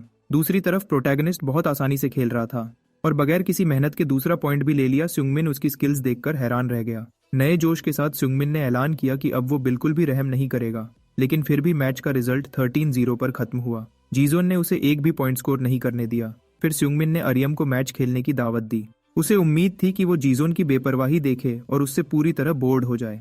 दोनों ने मैच शुरू किया। गेम हल्की टचेस और धीमी रफ्तार के साथ चल रही थी, यहाँ तक कि आर्यम ने अपना पहला पॉइंट स्कोर कर लिया। इस पर सुंगमिन अपने दोस्त पर गुस्सा हो गया और पूछा कि पहले वाला स्किल्ड प्लेयर कहाँ चला गया। लड़की पूरी लगन के साथ दूसरा पॉइंट भी ले गई। उसके बाद वो क्लॉ मशीन्स की तरफ गए, जहां सुंगमिन को लगा कि उसकी किस्मत ज्यादा अच्छी होगी। लेकिन कई नाकाम कोशिशों के बाद उसने आर्यम से कहा कि थोड़ी देर और रुक जाए। उसे यकीन था कि वो एक बेयर जीत लेगा। उसने दोबारा कोशिश की और फिर भी फेल हो गया। गुस्से में आकर उसने कहा कि ये मशीन धोखा है। उसके बिल्कुल पास जीजोन पूरी खामोशी और सुकून के साथ खड़ा था। उसने एक और बेयर निकाल लिया। उसके हाथों में दो बिल्कुल एक जैसे बेयर्स थे, बस रंग अलग अलग थे। जीजोन ने हर दोस्त को एक एक बेयर दे दिया और सबको बाय बोला। फिर थोड़ी सी शर्मिंदगी के साथ उसने शुक्रिया अदा किया और सोचता रहा कि आखिर जीजोन क्या क्या नहीं कर सकता। इवेंट्स के इस सीक्वेंस से तंग आकर सुंगमिन ने अपना आखिरी पत्ता खेलने का फैसला किया और अपने दो दोस्तों को कराओके बार ले गया। अपनी आवाज पर पूरा यकीन रखते हुए वो पूरी जोर से गाना गाने लगा। उसे उम्मीद थी कि आर्यम उस पर तवज्जो देगी, मगर जो कुछ हुआ वो सिंगिंग नहीं बल्कि एक कॉमेडी शो था। इस दौरान आर्यम चुपचाप वही प्लशी पकड़े हुई थी जो उसे अपने क्रश से मिली थी, और ये सब सुंगमिन की बदतरीन परफॉर्मेंस के दौरान हो रहा था। अचानक सुंगमिन का गला भर आया और वो पानी ढूंढने भाग गया। सुंगमिन के जाते ही जीजोन और आर्यम अकेले रह गए, बिल्कुल खामोशी में डूबे हुए। आर्यम ने अपना फोन निकाला और जीजोन को मैसेज भेजा, बेयर के लिए शुक्रिया अदा किया। अचानक उसका फोन बज उठा। जब उसने देखा कि कॉल उसके पिता की है तो वो तुरंत घबरा गई। वो खड़ी हुई और जल्दी से बाहर निकलने लगी, मगर दरवाजे से गुजरते हुए एक आदमी से टकरा गई और उसकी सारी कॉफी गिर गई। आदमी ने लड़की पर चीखना शुरू कर दिया और उसकी लापरवाही पर डांटा, और जब उसने माफी ना मांगी तो वो और ज्यादा गुस्सा हो गया। सुंगमिन वापस आया और मंजर देखकर बीच में बोलने की कोशिश की। आदमी ने पूछा, क्या ये तुम्हारी गर्लफ्रेंड है? लड़के ने जवाब दिया, नहीं, हम सिर्फ क्लास फेलोज हैं। इस पर आदमी ने बची हुई कॉफी सीधी लड़की के सर पर डाल दी और हमेशा की तरह डरपोक सुंगमिन कुछ भी न कर सका। लेकिन जीजोन आगे बढ़ा और आदमी का बाजू पकड़ लिया। हैरान होकर आदमी ने पूछा, तुम क्या कर रहे हो? प्रोटैगनिस्ट ने उसे ठोकर मारी और कचरे के ठेले की तरह जमीन पर गिरा दिया। अटैकर के साथी ने जीजोन पर हमला करना चाहा, मगर एक मुक्का पड़ा और वो भी गिर गया। आर्यम ने अपनी आंखों के सामने दोनों आदमियों को गिरते देखा। जीजोन ने उसका हाथ पकड़ा, उसे उठाया और पीछे खींच लिया, और दोनों मजीद मुसीबत से बचने के लिए वहां से भाग गए। सुंगमिन पीछे रह गया और आदमी ने पूछा, क्या तुम उन दोनों के दोस्त हो? कुछ भी बोले बगैर लड़का वहां से भाग गया ताकि किसी झंझट में ना फंसे। फिर उसने अपना बैकपैक और टेडी बेयर उठाया और फिर वहां से चला गया। सड़क पर पहुंचकर उसने एक आदमी को बंदूक के साथ देखा। उस आदमी ने सीढ़ियों से नीचे उतरते हुए उन दोनों को देख लिया। उसने उनकी तवज्जो हासिल करने के लिए जोर से आवाज लगाई, लेकिन कोई जवाब ना मिला। वो दोनों बिना रुके आगे बढ़ते रहे। दूर से उन्हें देखते हुए सुंगमिन को उन दोनों की अंडरस्टैंडिंग ने हैरान कर दिया। जीजोन ने अरियम को खतरे के एक लम्हे में बचा लिया था, जबकि सुंगमिन खुद को सिर्फ एक डरपोक और नाकाम आदमी समझ रहा था। लड़की के लिए वो सिर्फ एक आम सा एनपीसी था। फिर सर झुकाए वो घर की तरफ चल रहा था, खुद से मायूस होके। तब किसी ने उसका नाम पुकारा। वो गोगोमोन था, एक कोने में गिरा हुआ, साफ तौर पर जख्मी। लड़का करीब गया और पूछा, क्या हुआ? आंखों में आंसू लिए गोगोमोन ने अफसोस के साथ कहा कि वो जीजोन का स्पोक्स पर्सन बनने के लायक ही नहीं। सुंगमिन ने पूछा, क्या जिनवू के गैंग ने उसे मारा? गोगोमोन ने हाँ में सर हिला दिया और बताया कि डर की वजह से वो जीजोन को डॉग फाइट में शामिल करवाने का वादा पूरा ना कर सका। सुंगमिन को एहसास हुआ कि गोगोमोन उससे मुख्तलिफ नहीं। दोनों डरपोक और नाकाम जिंदगी जी रहे थे। फिर उसने लड़के को संभाला और उसे घर की तरफ ले चला। अब हम क्या करें? गोगोमोन ने पूछा। सुंगमिन ने कहा, अगर जीजोन हमें डोस्ट समझता है तो वो जरूर मदद करेगा। जबकि दूसरी तरफ जीजोन और अरियम दोनों साथ साथ चलते रहे और एक जगह पर पहुंचकर जीजोन ने अरियम का हाथ छोड़ दिया और दोनों साइड बाय साइड चलने लगे। लड़की ने अम्ब्रेला निकाला और दोनों को ढक लिया ताकि बारिश से भीग ना जाए। वहीं येना ने उन दोनों को बहुत करीब चलते हुए देख लिया। उनको इतना करीब देखकर वो बोल ही ना सकी। क्या कुछ हुआ है? उसकी दोस्त ने पूछा। येना ने बेपरवाही दिखाते हुए कहा, कुछ भी नहीं। उसकी दोस्त ने जल्दी चलने को कहा क्योंकि बाकी लोग इंतजार कर रहे थे। येना आगे बढ़ गई, लेकिन उन दोनों की पिक्चर उसके जहन से निकल ना सकी। इसी वक्त आर्यम के फोन पर और नोटिफिकेशंस आए, लेकिन उसने उन्हें इग्नोर किया और चलती रही। अपनी अपार्टमेंट बिल्डिंग के पास पहुंचकर वो रुकी और फोन निकाला। उसने जीजोन को मैसेज भेजा और बताया कि यही उसका घर है। उसने अम्ब्रेला उसके हाथ में दिया और अलविदा कहा। वो खुशी से उछलती हुई भाग गई, इस लम्हे को जीकर जो उसने अपने क्रश के साथ गुजारा था। और जीजोन वहां से चला गया। उसने फील किया कि किसी ने उसके कंधे को छुआ। फिर उसने मुड़कर देखा। फिर उसने फोन देखा, स्क्रीन पर मैसेज खुला हुआ था, आज के लिए बहुत शुक्रिया। और आर्यम मुस्कुराते हुए फोन पकड़े खड़ी थी। लड़की वापस घर की तरफ भाग गई, लिफ्ट में दाखिल हुई और कुछ मंजिलें ऊपर चली गई। नीचे जीजोन को दूर जाते हुए देखती रही, लेकिन अचानक लाइटर जलने की आवाज ने उसे चौंका दिया। उसने साइड में देखा, एक आदमी सिगरेट पीता हुआ उसे घूर रहा था। ये क्या बकवास है? उस आदमी ने कहा। आर्यम खामोश रही, सर झुकाए हुए। अगला दिन फिर से हाई स्कूल। सुंगमिन ने गोगोमोन को डांटा कि उसने जीजोन से गद्दारी की। लड़का बहुत पछताया, बोला, मुझे मर जाना चाहिए। सुंगमिन ने जुबानी जलील करना जारी रखा, ऐसे अल्फाज बोले जो जीजोन को फोर्स कर दें। जीजोन कब फाइट में उतरेगा? उसने सो कॉल्ड स्पोक्स पर्सन से पूछा। गोगोमोन ने बताया, सैटरडे रात 9 बजे जिम में, और कहा अगर जीजोन ना आया तो गैंग उसे मार देगी। फिर दोनों ने जीजोन को समझाने की कोशिश की कि मामला कितना सीरियस है और उन्हें उसकी कितनी जरूरत है, लेकिन प्रोटैगनिस्ट खामोशी से चला गया। दोनों सोचते रह गए कि वो आएगा या नहीं। गोगोमोन टूट चुका था, उसे यकीन था कि सब खत्म हो गया। सैटरडे रात फाइट क्लब में मुकाबले के लड़के जान तोड़कर एक दूसरे पर हमले कर रहे थे। हर वार पर भीड़ जोश से चीख उठती। सुंगमिन और गोगोमोन इस मंजर से कांप रहे थे स्कूल के अंदर ये सब देखकर, और सोच रहे थे क्या जीजोन वाकई आएगा। भीड़ फाइट्स की शिद्दत से दीवानी हो चुकी थी। दोनों फाइटर्स के दरमियान जोरदार मुक्कों का तबादला हुआ और जहां भी मौका मिलता भीड़ चीखकर दूसरे को वार करने पर उकसाती। भीड़ की आवाजों पर फाइटर ने बिल्कुल ठीक वार किए। ये सब कैमरास के जरिए रिकॉर्ड हो रहा था। एक आदमी प्राइवेट बॉक्स में बैठा सब कुछ देख रहा था। आखिर वो मुकाबला खत्म हुआ और मेन इवेंट का वक्त आ गया। वो आदमी जानना चाहता था क्या जीजोन आएगा, क्योंकि वो उसे खामोश और नर्म मिजाज लड़का समझता था, लेकिन अंदर से वो एक असली फाइटर था। अब वो सोच रहा था किस पर दांव लगाए, ली ताइसेंग या जीजोन। उसे ट्रांसफर स्टूडेंट की एबिलिटी जानने का शौक था, लेकिन फिर भी ताइसेंग पर दांव लगाना ही ठीक लगा, क्योंकि वो एक असल शिकारी कुत्ता था। अचानक फोन बज उठा। कॉल रिसीव करते ही उसे बताया गया कि गेट पर एक स्टूडेंट खड़ा है जो सवालों का जवाब नहीं दे रहा। टीचर समझ गया कि ये जीजोन ही है, इसलिए उसने सीधा ऑर्डर दिया उसे अंदर आने दिया जाए। फिर खिड़की से झांककर उसने उस नौजवान को आते हुए देख लिया। उसे यकीन हो गया कि इस लड़के का हौसला काबिले दाद है, बिल्कुल एक कुर्बानी के बकरे जैसा हौसला है इसका। चलती हुई फाइट खत्म हुई और मिनचुल जीत गया। किम जिन वू जानना चाहता था कि जीजोन कहाँ है, क्योंकि मेन फाइट करीब आ चुकी थी। उसके बदमाश ने दूसरे लड़कों को धमकाना शुरू किया कि पता लगाओ जीजोन आएगा या नहीं, और धमकी दी कि अगर वो नहीं आया तो ये दोनों टेसंग से लड़ेंगे। इसी वक्त जिम का दरवाजा खुला। तमाम नज़ारें उधर उठ गईं, ये देखने के लिए कौन आया है। वो खड़ा था, जीजोन ट्रांसफर स्टूडेंट। सब उसकी मौजूदगी पर हैरान रह गए, यहाँ तक कि उसके दोनों दोस्त भी उसे देखकर दंग रह गए। वो दोनों आगे बढ़कर उसका शुक्रिया अदा करने लगे कि वो उन्हें बचाने आ गया।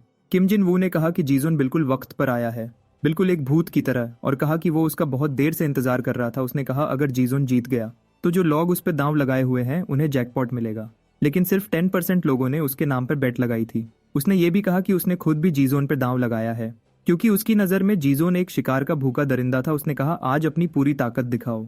और फिर दोनों मेन फाइटर्स एक दूसरे के आमने सामने खड़े हो गए, आंखों ही आंखों में एक दूसरे को परखते हुए। तेसंग ने अपने हेडफोन्स उतारे और पूछा, क्या तुम ही ट्रांसफर स्टूडेंट हो? फिर उसने हेडफोन्स भीड़ में किसी की तरफ फेंके। और कहा, वही गाना चलाओ। उसने अपनी शर्ट उतारी और कहा, अब असली शो शुरू होता है। दोनों ने अपनी पोजीशन संभाली और टकराव के लिए तैयार हुए। मुक्कों का तबादला शुरू हुआ, लेकिन जीजोन हर बार आसानी से बचा लेता। उसने जवाब में एक पंच मारा जिसे सामने वाले ने ब्लॉक कर लिया। फिर दोनों एक दूसरे की लिमिट्स और स्किल टेस्ट करते रहे। मुक्कों और लातों के दरमियान सिर्फ वक्त ही फैसला करेगा। ताइसेंग वार खा रहा था। कुछ तेज तबादलों के बाद उसे जल्दी एहसास हो गया। अब तक जिन भी मुकाबलों से वो गुजरा था, उन सब में जीजोन का लेवल बिल्कुल डिफरेंट था। उस दिन का माहौल बहुत खौफनाक था, लेकिन वो खुद को डरने नहीं देना चाहता था। जैसे ही उसने ये सोचा, उसके चेहरे पर सीधा एक पंच लगा। जीजोन ने तुरंत फायदा उठाया जब तेसंग ने अपनी गार्ड नीचे की। लड़का फिर भी रुका नहीं और लगातार मुक्के मारता रहा। सामने वाले को पलटकर वार का कोई मौका ना मिला। जीजोन के दोनों दोस्त हर मुक्के पर जोर से चीयर कर रहे थे। ताइसंग गुस्से से भर रहा था क्योंकि उस लड़के के फेस एक्सप्रेशन बिल्कुल नहीं बदले थे। वो धीरे धीरे जीजोन का पंचिंग बैग बनता जा रहा था। टीचर कैमरास के जरिए देखते हुए सोच रहा था कि जिस लड़के पर उसने दांव लगाया था, क्या उसके साथ गलत हो रहा है। भीड़ भी चिढ़ने लगी क्योंकि ली टेसंग हमला ही नहीं कर रहा था। सबने कहा, म्यूजिक की आवाज तेज करो, शायद लड़का और मोटिवेटेड हो जाए। सब एक साथ बोल उठे। वो तेसंग का नाम चीखने लगे। म्यूजिक और भीड़ की चीखों ने उसे जोश दिलाना शुरू कर दिया। इसी दौरान जीजोन ने एक आवाज महसूस की जो अजीब तौर पर उसे बहुत पहचानी हुई लगी। इसी तवज्जो बटने की वजह से उसे अपनी जिंदगी के पहले मुक्के लगे। अब भीड़ और ज्यादा जोश में आ गई और लोग पूछने लगे, ये गाना कौन सा है। एक लड़के ने दूसरे को बताया, उस वक्त का बहुत मशहूर गर्ल ग्रुप। जीजोन को याद आई एक लड़की जिसने कहा था जब उसका ग्रुप डेब्यू करेगा तो वो एक पॉप स्टार का बॉयफ्रेंड बन जाएगा। पास्ट में उस लड़की ने उससे पूछा था कि इस बात पर उसके फीलिंग्स क्या हैं। उसने यकीन दिलाया था कि प्रोड्यूसर्स उसका डेब्यू पक्का कर देंगे। बस शर्त ये थी कि वो कॉन्ट्रैक्ट पर कायम रहे, और वो जानना चाहती थी कि क्या वो ये शर्त पूरी कर सकती है। इसी बीच उसके दोस्त उसे बाहर चलने का कहने आए। उसने लड़की को तसल्ली दी कि तुम जो भी फैसला करो, मेरे लिए वही सही होगा। ये सुनकर लड़की बहुत खुश हुई। उसने शुक्रिया अदा किया और कहा, तुम ही वो एक शख्स हो जिस पर मैं भरोसा कर सकती हूँ, मेरी असल पनाह। अचानक भीड़ की चीखों ने उसे दोबारा फाइट की हकीकत में ला दिया। बेतवज्जोई की वजह से उस पर लगातार मुक्के बरसने लगे। उसके दोस्त घबरा गए और सोचने लगे कि अचानक उसकी सुस्ती की वजह क्या है। उधर टेसंग ने जीजोन को कम समझना शुरू कर दिया। उसे लगा कि सामने वाला अब तक सिर्फ ज्यादा एहतियात कर रहा था। इसी सोच के साथ तेसंग को अपनी जीत पर पूरा यकीन हो गया और भीड़ जोश में लगातार उसका नाम चीखने लगी। लेकिन रेडियो से आती हुई म्यूजिक की आवाज ने जीजोन को फाइट पर से कंट्रोल खो देने पर मजबूर कर दिया। उसे लगातार पीछे धकेला जा रहा था और उसके दोस्त समझ नहीं पा रहे थे कि बीच में कैसे आए। जल्दी ही उन्हें समझ आ गया कि तेज म्यूजिक ही उसकी तवज्जो भटकने की वजह है। वो सीधा उस जगह की तरफ गए और कहा कि आवाज कम करो, लेकिन वहां मौजूद लड़के ने बदतमीजी से जवाब दिया, अपना काम देखो। स्योंगमिन ने कहा, म्यूजिक की वजह से जीजोन फोकस नहीं कर पा रहा। इस पर उन्होंने मजाक उड़ाया और कहा कि चुप रहने वाला लड़का जीतने जितनी ताकत ही नहीं रखता। इसी लम्हे गोगोमोन ने स्पीकर पकड़ा और भाग गया। उन्होंने उसे रोकने की कोशिश की, लेकिन वो म्यूजिक बैंड करने में कामयाब हो गया। प्रोटैगनिस्ट के जहन में माजी के मंजर चलने लगे। लड़की ने उससे रिश्ता तोड़ दिया और कहा, मैं अब इस सब में शामिल नहीं रहना चाहती। उसने ऐलान किया, आज के बाद हम कभी नहीं मिलेंगे। वो इस हालत से थक चुकी थी। उसने पीठ फेरी और चली गई, उसे पीछे पुकारते छोड़कर। वो बेचैन होकर उसे पुकारता रहा, यहाँ तक कि सिक्योरिटी गार्ड्स ने उसे पकड़ लिया और बाहर निकाल दिया। जब जीजोन अपनी यादों में खोया हुआ था, टाइसेंग उस पर मुक्के बरसाता रहा। जीत करीब लग रही थी, बस कुछ और वार चाहिए थे, और उसने वाकई और मुक्के मार दिए। जीजोन घुटनों के बल जमीन पर गिर गया। अब भी उस लड़की की तस्वीर उसके जहन में थी। इसी वक्त ताइसेंग ने आखिरी वार के लिए तैयारी की। तमाम लोगों को लगा फाइट खत्म हो चुकी है, लेकिन जैसे ही उसने लात महसूस की, जीजोन ने हैरान कुन फुर्ती से साइड ले ली। उसका जहन जैसे दोबारा सेट हो गया हो और उसके जिस्म में दोबारा पूरी ताकत भर गई। वो गुस्से में सीधा अपने दुश्मन पर झपट पड़ा। उसने टेसंग के चेहरे पर इतना जबरदस्त पंच मारा कि वो जोर से जमीन पर जा गिरा। भीड़ इस पावर को देखकर सन्नाटे में आ गई, लेकिन जीजोन रुका नहीं। उसने दोबारा उसके चेहरे पर लात मारी। मुकाबले वाला खून थूकने लगा। वो घबरा गया और समझ नहीं पा रहा था कि हो क्या रहा है। किम जिन वू समझ चुका था कि फाइट का फैसला हो चुका है। जीजोन के सपोर्टर्स चीयर करने लगे। बाकी भीड़ बिल्कुल खामोश हो गई। ताइसेंग बिल्कुल होश खो चुका था। कुछ लम्हे पहले वही मैच कंट्रोल कर रहा था, लेकिन अब उसे ऐसे लातें पड़ रही थीं जैसे उसकी कोई अहमियत ही ना हो। जीजोन की आंखों में खौफनाक नजर और ऑरा था। जमीन पर पड़ा हुआ उसका मुकाबला करने वाला रहम की भीख मांगने लगा और रुकने को कहने लगा, लेकिन प्रोटैगनिस्ट ने उसकी इल्तिजा नजरअंदाज कर दी और दोबारा उसके चेहरे पर लात मारी। वो लगातार लातें मारते चला गया। अब सब लोग हैरान हो गए और सोचने लगे कि वो क्या कर रहा है। अगर ऐसे ही चलता रहा तो शायद वो उसे मार ही दे। लेकिन जीजोन पर जैसे अंधा गुस्सा सवार था। वहां मौजूद लोगों ने किम जिन वू से पूछा कि अगर ये इंटेंसिटी रही तो कहीं जीजोन सामने वाले को कत्ल ना कर दे। लेकिन परेशानी दिखाने के बजाय किम जिन वू खरुश नजर आ रहा था। उसे लड़के की खून की प्यास पसंद आ रही थी। वो खुशी से सोच रहा था कि जीजोन बॉक्स ऑफिस पर हिट साबित होगा, और वो सोचने लगा कि अगला मुकाबला किसके साथ रखा जाए ताकि और ज्यादा थ्रिल पैदा हो। इस पर उसके दोस्त बीच में आ गए, उसे पकड़कर रोका और कहा कि वो जीत चुका है। ताइसंग का प्रोफेसर अपने पसंदीदा फाइटर की हार देखकर आग बगोला हो गया, लेकिन किम जिन वू के लिए सिर्फ ये मायने रखता था कि कौन उसके लिए पैसा कमाता है, और उसे यकीन था कि जीजोन इस मामले में उसका सबसे बेहतर साथी बन सकता है। किम जिन वू को बस उसे अपना वफादार कुत्ता बनाना था। वो खुद ही उस लड़के को ट्रेन करेगा। इसी बीच जीजोन होश में आया, लेकिन उसका मुकाबिल जमीन पर लगभग बेहोश पड़ा था। किम जिन वू ने उसे जीत पर मुबारक दी और कहा कि उसका अंदाजा गलत नहीं था। उसने कहा, अगली फाइट में भी वही दीवाना अंदाज दिखाना। फाइट की रकम उसके एजेंट के जरिए दी जाएगी। इसके बाद किम जिन वू चला गया और दोनों लड़के उसके पीछे हो लिए। दोनों ने दोस्ती जताते हुए उसे जीत सेलिब्रेट करने की दावत दी, लेकिन जीजोन ने गोगोमोन का हाथ जोर से झटक दिया। ये वार्निंग थी कि उसे हाथ ना लगाए। फिर वो चला गया और दोनों लड़के हैरानी में रह गए। कुछ आगे चलकर जब वो एक दुकान के सामने से गुजरा, उसे एक पहचानी हुई आवाज सुनाई दी और उसने ऊपर देखा। स्क्रीन पर ईला खान का शो चल रहा था। इंटरव्यूअर ने पूछा, क्या आपको अपनी मौजूदा शोहरत का अंदाजा है? उसने जवाब दिया कि वो अपने फैंस की मोहब्बत महसूस करती है, चाहे उसके कमजोर लम्हों में ही क्यों ना हो, और उनका शुक्रिया अदा किया सुंगमिन और गोगोमोन, जो अभी तक उस लड़के के पीछे आ रहे थे। ये देखकर हैरान हुए कि वो ईला खान की रिपोर्ट देखने के लिए क्यों रुक गया। उन्हें याद आया कि जब से उसने उसकी म्यूजिक सुनी थी, जीजोन अजीब बिहेवियर शो कर रहा था। उन्होंने समझा कि शायद वो उसका हेटर है, और वो तसव्वुर भी नहीं कर सकते थे कि सिंगर के भी दुश्मन हो सकते हैं। सुंगमिन को हैरानी हुई जब उसे पता चला कि गोगोमोन उसका फैन है। उसने उस पर तंज किया और कहा कि उसे उससे यही उम्मीद थी, लेकिन फिर उसने खुद भी बता दिया कि वो भी उस बैंड का फैन है। कुछ देर बाद जीजोन समंदर के किनारे पहुंच गया। दोनों लड़के भी उसके पीछे वहां तक आ गए। प्रोटैगनिस्ट बेंच पर बैठ गया और खामोशी से समंदर को देखने लगा।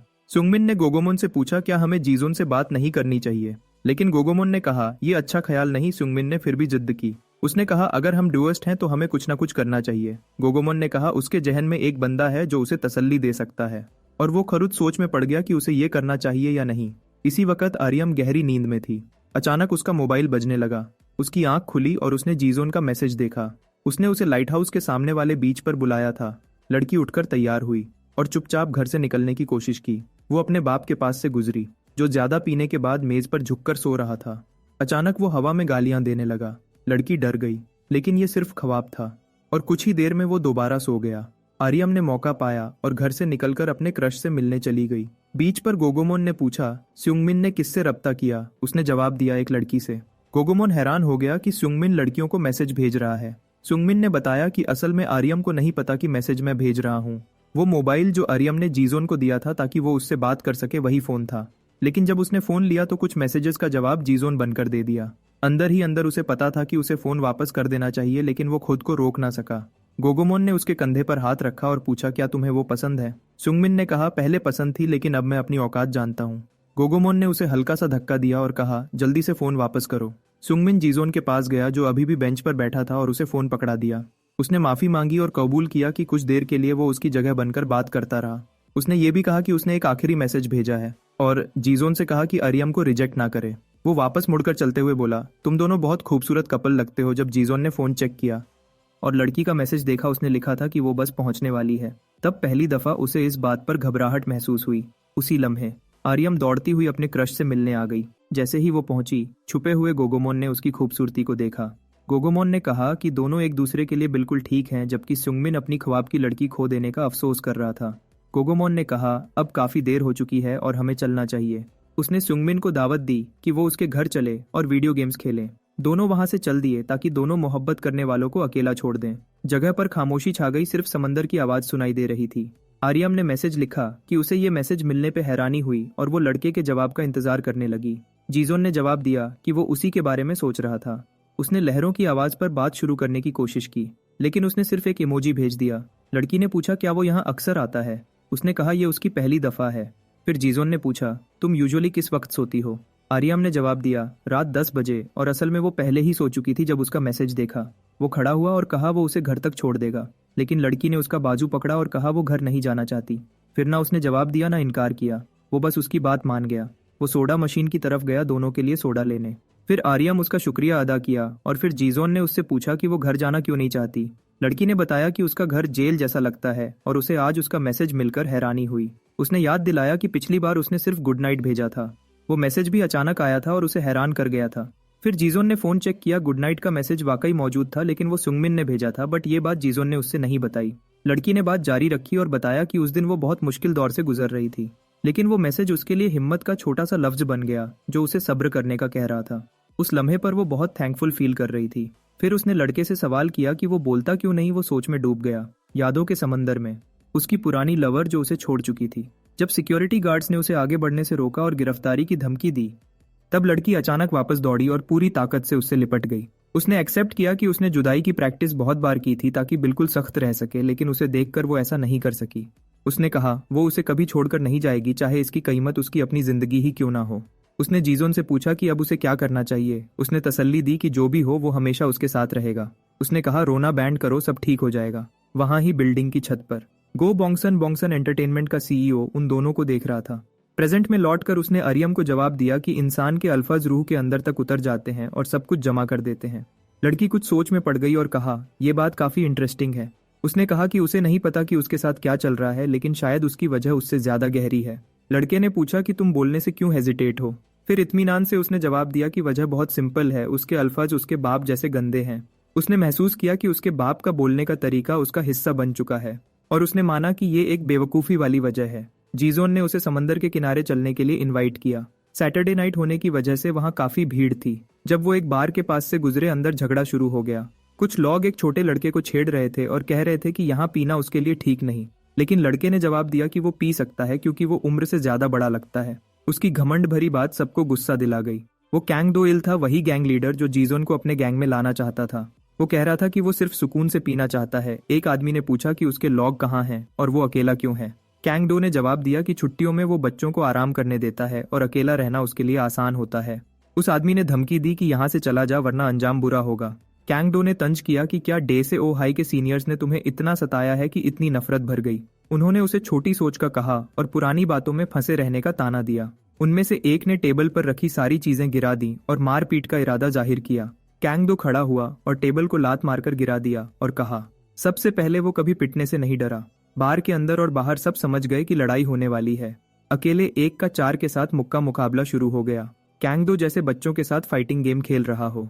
अपनी हरकतों के दरमियान उसकी नजर जीजोन के नीले बालों पर पड़ गई। वो मुस्कुराया और बोला यहाँ तुम्हें देखकर खुशी हुई। वो हंसा और उसने बताया कि वो वैसे भी उससे मिलने आने वाला था, लेकिन किस्मत ने उन दोनों को यही मिलवा दिया। उसने जीजोन को गले लगा लिया। जीजोन कुछ समझ ही नहीं पा रहा था। वो कह रहा था ये सब तकदीर का खेल है। तब बार के अंदर लड़ने वाले लोग बाहर आ गए। उन्होंने पूछा कि क्या जीजोन भी उसी गैंग का हिस्सा है। लड़के ने पलटकर जवाब दिया क्या सिर्फ देखकर तुम्हें रिश्ता नजर नहीं आ रहा, और साफ कहा कि वो और जीजोन दोस्त हैं। लेकिन गुंडों को इस दोस्ती से कोई फर्क नहीं पड़ा। उन्होंने तुरंत हमला कर दिया। वो दोनों पर टूट पड़े जैसे उन्हें दोनों को पीटने का हक हो। फिर जीजोन ने आर्यम को अपने पीछे कर लिया ताकि उसे महफूज रख सके। ग्रुप नफरत के साथ हमला कर रहा था। वो चीख रहे थे कि आज उन पंक्स को मार डालेंगे, जबकि गैंग लीडर एक हमला आवर से भिड़ चुका था। दूसरा जीजोन की तरफ आया और बोला अगर डुएस्ट हो तो दोनों पिटोगे। बहुत आसानी से हीरो ने उस बुली को गिरा दिया। फिर दोनों मिलकर पूरे ग्रुप से लड़ने लगे। वो एक दूसरे को वार्न कर रहे थे और कुछ सेकंड्स में सबको गिरा दिया। ये मंजर देखकर आर्यम सोच में पड़ गई। उसे लगा कि जीजोन एक बहुत ऊंची दीवार पर खड़ा है, लेकिन फिर उसने देखा कि कभी कभी वो उस दीवार से नीचे भी उतर आता है किसी की मदद के लिए। वो जैसा लगता है असल में वैसा है नहीं। जहाँ सब सिर्फ अपने फायदे और अपनी ख्वाहिशों के लिए लड़ रहे थे, वहीं जीजोन उन सबसे अलग था। वो किसी मजबूरी के लिए लड़ रहा था, अपनी मर्जी से काफी आगे की चीज के लिए। अचानक उनमें से एक आदमी ने चाकू निकाल लिया और लड़के के पीछे से बढ़ा। बिना उसे एहसास हुए वो इतना करीब आ गया कि वार कर सके। लड़की ने घबराकर चीख मारी ताकि उसे खबरदार कर सके। उसका साथी भी चीखा और झुकने को कहा। जीजोन ने तुरंत रिएक्शन दिया और हमले से बच गया। उसी वक्त गैंग लीडर आगे आया और उड़ती हुई लात दुश्मन के चेहरे पर मार दी। वो उसे गाली देते हुए बोला कि सिर्फ 2 लोगों के खिलाफ हथियार निकालने की हिम्मत कैसे हुई। उसने कहा कि जब लोग कमजोर होते हैं तब ऐसी हरकतें करते हैं। फिर दोनों ने मिलकर हर उस शख्स को गिरा दिया जो उनके सामने आया। उस लड़के ने हंसी में पूछा क्या तुम्हें नहीं लगता कि हम दोनों बहुत अच्छी जोड़ी लगते हैं। इतनी सफाई से सबका काम तमाम कर दिया। लेकिन जीजोन ने आर्यम की तरफ देखा। उसकी आंखें आंसुओं से भरी हुई थीं। लड़के ने पूछा क्या तुम डर गए हो, ये तो कुछ भी नहीं था। जवाब में हीरो ने उसके चेहरे पर मुक्का मार दिया। वो हैरान हो गया और पूछा ये क्या हो रहा है, लेकिन बिना कुछ कहे जीजोन ने उसके पेट पर दोबारा मुक्का मारा और उसे जमीन पर गिरा दिया। उस लड़के ने एक्सेप्ट किया कि उसने ये सब सिर्फ इसलिए सेट किया था ताकि जीजोन को रियल में लड़ते हुए देख सके। जब हीरो ने धमकी दी कि वो यहीं इस बात को खत्म कर देगा, लड़के ने तुरंत अपने दोनों हाथ ऊपर कर दिए और कहा वो उससे लड़ना नहीं चाहता क्योंकि अब वो दोनों एक ही साइड पर हैं। उसने तरीका गलत होने पर माफी मांगी और बताया कि ये सिर्फ एक टेस्ट था जो जीजोन ने शानदार तरीके से पास कर लिया। फिर उसने जीजोन से कहा कि वो उसका दोस्त बन जाए और उसकी गैंग ज्वाइन कर ले, लेकिन लड़के ने कुछ नहीं कहा, बस पीठ मोड़ी और आर्यम के साथ चल दिया। दूसरा लड़का उनके पीछे पीछे चल पड़ा और बोला कि इस वक्त रात में दोनों का इतना करीब होना कुछ ज्यादा ही लगता है। उसने कहा वो खुश है क्योंकि उसे लगता है कि इस मुलाकात में उसका भी कोई रोल रहा और क्योंकि वो जीजोन का एहसानमंद है, इसलिए भटकने के बजाय वो उन्हें एक जगह दिखाएगा जहां वो आराम कर सकते हैं। दोनों कुछ देर सोचते रहे लेकिन आखिरकार राजी हो गए।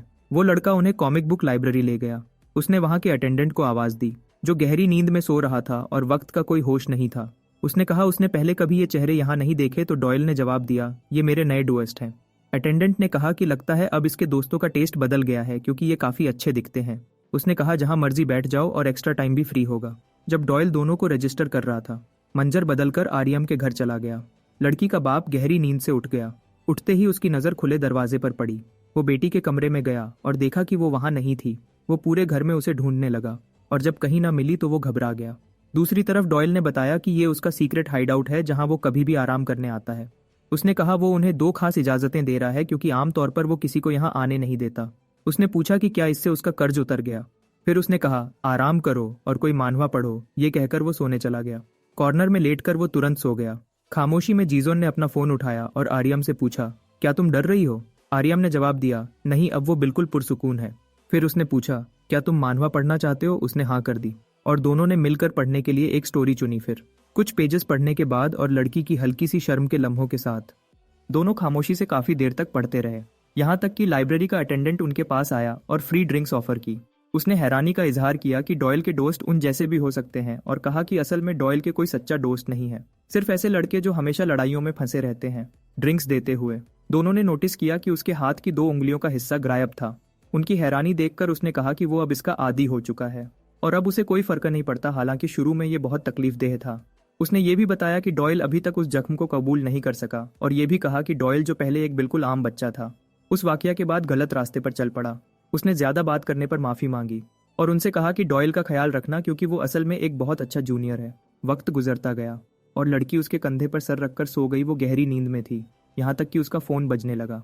आवाज से घबराकर वो उठ बैठी और जब उसे एहसास हुआ कि वो जीजोन पर टिकी हुई थी तो शर्मिंदा हो गई।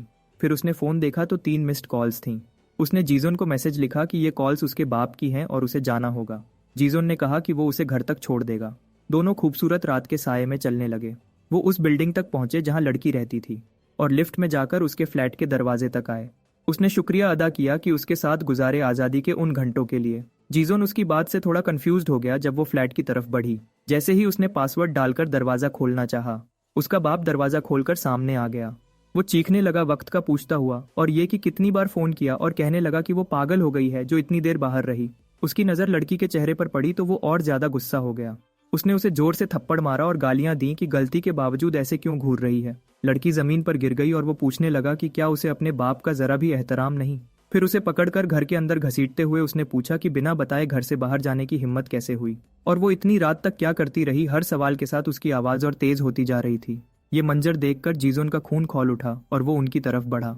जीजोन को देखते ही बाप को यकीन हो गया कि इसी लड़के के साथ उसकी इतनी रात तक बाहर थी। फिर उस आदमी ने धमकी दी कि आज वो इस लड़के को यहाँ से जिंदा नहीं जाने देगा। लड़की ने तुरंत अपने बाप के कपड़े दोनों हाथों से पकड़ लिए। उसका बाप चीखा और हुक्म दिया कि जल्दी छोड़ दो। आंखों में आंसू लिए उसने जीजोन की तरफ देखा और चीख कर बोली कि चले जाओ। उस आदमी ने लड़की के चेहरे पर एक और वार किया और कहा कि वो अभी इस लड़के को मार देगा। लड़की मार बर्दाश्त करती रही अपने बाप को पकड़े हुए और जीजोन से भीख मांगती रही कि चले जाओ। वो चीख चीख कर कहती रही कि बस चले जाओ। आखिर जीजोन ने उसकी बात मान ली और भाग गया। भागते हुए जीजोन सोचने लगा कि उस शहर में आते वक्त भी उसने भागना ही सीखा था और पहले भी ऐसी सूरत हाल का सामना नहीं कर सका था जब जीजोन भाग रहा था। लड़की का बाप अभी भी उस पर गुस्सा निकाल रहा था और चीख रहा था कि हाथ छोड़ दे। जीजोन ने इसी लम्हे को गनीमत जाना और वहां से निकल गया। जो चीज वो फेस नहीं कर सकता था उससे भाग जाना उसकी फितरत बन चुकी थी। उसने आंखें बैंड कर लीं जैसे कुछ हुआ ही ना हो। खामोशी और अंधेरे में खुद को छुपाने की कोशिश करता हुआ लड़की के घर से काफी दूर वो थका हुआ और अंदर से बिल्कुल टूटा हुआ चल रहा था। आखिरकार वो अपने घर पहुंच गया। वहां एक बुजुर्ग मुजस्समे के सामने घुटनों के बल बैठे दुआ कर रहे थे। जीजोन भी दरवाजे के पास घुटनों के बल बैठ गया। बुजुर्ग ने उसे देखकर कहा, आज तुम देर से आए हो। उसने कहा, यह पहली बार है कि तुम इतनी देर से आए हो, लगता है तुम्हारे जहन में बहुत कुछ चल रहा है। जिस इलाके में जीजोन ने ठिकाना ढूंढा था वो शहर का सबसे पुरसुकून हिस्सा था, लेकिन वक्त के साथ यहाँ भी उसके नए रिश्ते बन गए थे और अब उसे फैसला करना था। इससे पहले कि सब कुछ और उलझ जाए, सवाल ये था, क्या वो इस सबको कबूल करेगा या फिर दोबारा भाग जाएगा। उस वाकया के बाद कुछ दिन गुजर गए। स्कूल में लड़ाइयाँ जारी रहीं। फाइट क्लब शर्र वहशत का मंजर बना हुआ था। जीतने वाले तब तक वार नहीं रोकते थे जब तक मुखालिफ रहम की भीख न मांग ले, और बुली कमजोर बच्चों को पीट कर फख्र महसूस करते थे। एक लड़के को हार मानता देखकर जिन वू गुस्से में उसके पास गया और सवाल किया, अभी फाइट शुरू ही हुई थी और तुमने हार मान ली, ये क्या बात हुई? लड़के ने जवाब दिया कि उसके पास जीतने का कोई मौका ही नहीं था, और जब नतीजा पहले से मालूम हो तो लड़ने का क्या फायदा। इस पर किम जिन वू ने उसे मुंह पर मारा। उसने कहा, अगर रिंग में हो तो ऐसी सोच नहीं होनी चाहिए, तुम जैसे लॉग फाइटर कहलाने के लायक नहीं, और दोबारा अपनी शक्ल मत दिखाना। तब एक बदमाश ने कहा कि प्रोफेसर किम उसे वेयरहाउस में बुला रहे हैं। वेयरहाउस में प्रोफेसर ने कहा कि हमें असल फाइटर्स चाहिए, ना कि इतने कमजोर लोग, और सब लोग जीजोन की अगली फाइट का बेचैनी से इंतजार कर रहे हैं। किम जिन वू ने कहा कि वो फाइटर्स ढूंढ रहा है, लेकिन ज्यादातर में स्टैमिना ही नहीं होता और बाकी चोट लगने से डर जाते हैं। प्रोफेसर ने पूछा, क्या तुम कहना चाह रहे हो कि तुम लोग नहीं ढूंढ सकते? लड़के ने कांपती आवाज में कहा, नहीं सर, मेरा मतलब ये नहीं, बस थोड़ा वक्त लगेगा। जब पूछा गया कितना वक्त तो उसने कहा 1 महीना। बुजुर्ग ने कहा, मैंने उस भिखारी जैसे लड़के को जो नकली शूज पहनता था आज लग्जरी कपड़ों के लायक बना दिया, और अब तुम बहुत कॉन्फिडेंट लगते हो। लेकिन क्लाइंट्स 1 महीना वेट नहीं करते, उनके पास डोपामीन के लिए और भी जगह हैं। अगर तुम संभाल नहीं सकते तो हाउंड डॉग सिस्टम छोड़ दो। लड़का घुटनों पर आ गया और बोला, मैं ये नहीं चाहता, मैं पूरी कोशिश करूंगा। प्रोफेसर ने उसके सर पर पांव रख दिया और कहा, तुम्हारे पास सिर्फ 1 हफ्ता है। अगर ओपोनेंट ना मिला तो तुम खुद लड़ना। किम जिन वू वर्सेस जीजोन काफी इंटरेस्टिंग होगा। इस तरह तुम अपना फाइटर साइड दोबारा दिखा सकते हो, क्लाइंट्स को बहुत मजा आएगा। प्रोफेसर चला गया और 1 हफ्ते की याद दहानी करवा गया। जिन वू जीजोन से लड़ने के ख्याल से गुस्से में था। अब उसे किसी भी कस्म का ओपोनेंट ढूंढना था। इसी दौरान तीनों छत पर लंच कर रहे थे। गोगोमोन ने कहा उसने डोंकत्सु बेंटो लिया है और रोज ब्रेड खाना अच्छा नहीं। दोनों लड़कों ने जीजोन को जोड़ दिया कि खाया करो, तुम बहुत पतले हो।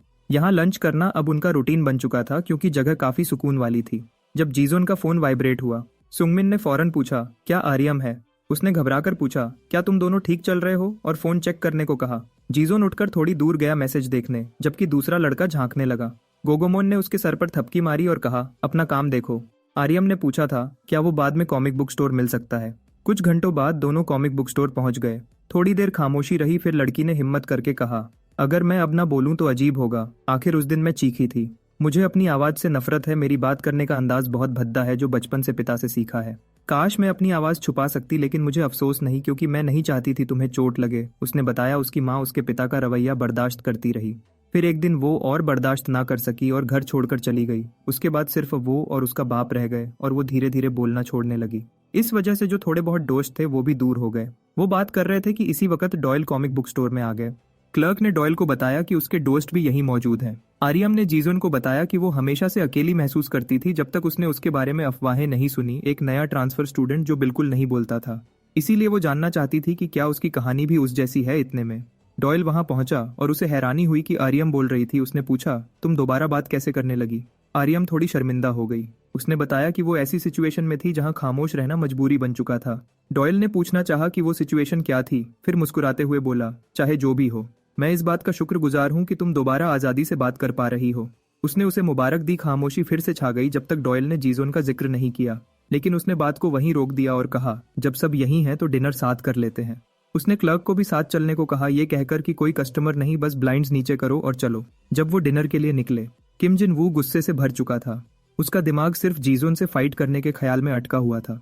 भारी जिस्म वाले लड़के ने कहा, सिर्फ 1 हफ्ता देना बहुत जुल्म है। गुस्से में किम ने उनसे पूछा, तुम लोग किसी बुली को नहीं जानते फाइट के लिए? उसने कहा, मुझे कोई नहीं पता, और ट्रांसफर स्टूडेंट से हारना शर्मनाक होगा। फिर उसने कहा, एक ही बंदा है जो दिमाग में आता है, एक बुली जो स्कूल छोड़कर गैंगस्टर बन गया, जो भी उससे उलझा मुश्किल में फंस गया। दूसरे लड़के ने कहा, क्या असली गैंगस्टर को इस मामले में लाना ज्यादा नहीं हो जाएगा? किम जिन वू ने पूछा, किसकी बात कर रहे हो? फिर शहर के किसी कोने में एक आदमी लोन शार्क के घेरे में था। 2 महीने का कर्जा छुपने को भागना उन्हें धोखा लगा। वो आदमी रोता हुआ कह रहा था कि वो पैसे जमा करने की कोशिश कर रहा है। लोन शार्क ने कैंची हाथ में लेकर कहा, क्या सच में कर्जा चुकाना चाहता है? हमने तुझे कैसीनो से पकड़ा है। घबराकर उसने कहा, वो कैसीनो सिर्फ इसलिए गया था कि एक जैकपॉट से सब कर्जा उतर जाए। उसने कहा, उसने अपने बुजुर्गों का ख्वाब देखा है और उसे लगता है जिंदगी में कुछ बड़ा होने वाला है। लोन शार्क ने उसका हाथ पकड़ा और कैंची सीधी कर ली। खौफ से कांपते हुए आदमी ने और वक्त मांगा। लोन शार्क ने कहा, काम करते हुए भी कर्जा नहीं दिया और अब जुआ खेलकर देना चाहता है। उसने पूछा, क्या हम तुझे बेवकूफ लगते हैं? हाथ पकड़ने वाले गुंडे ने कहा, थोड़ा दर्द होगा मगर वो एक्सपर्ट है और बिल्कुल साफ कट होगा। आदमी ने माफी मांगी लेकिन कोई नहीं रुका और उसकी एक उंगली काट दी गई। उसके बाद गुंडे बोले कि ये सिर्फ वार्निंग है।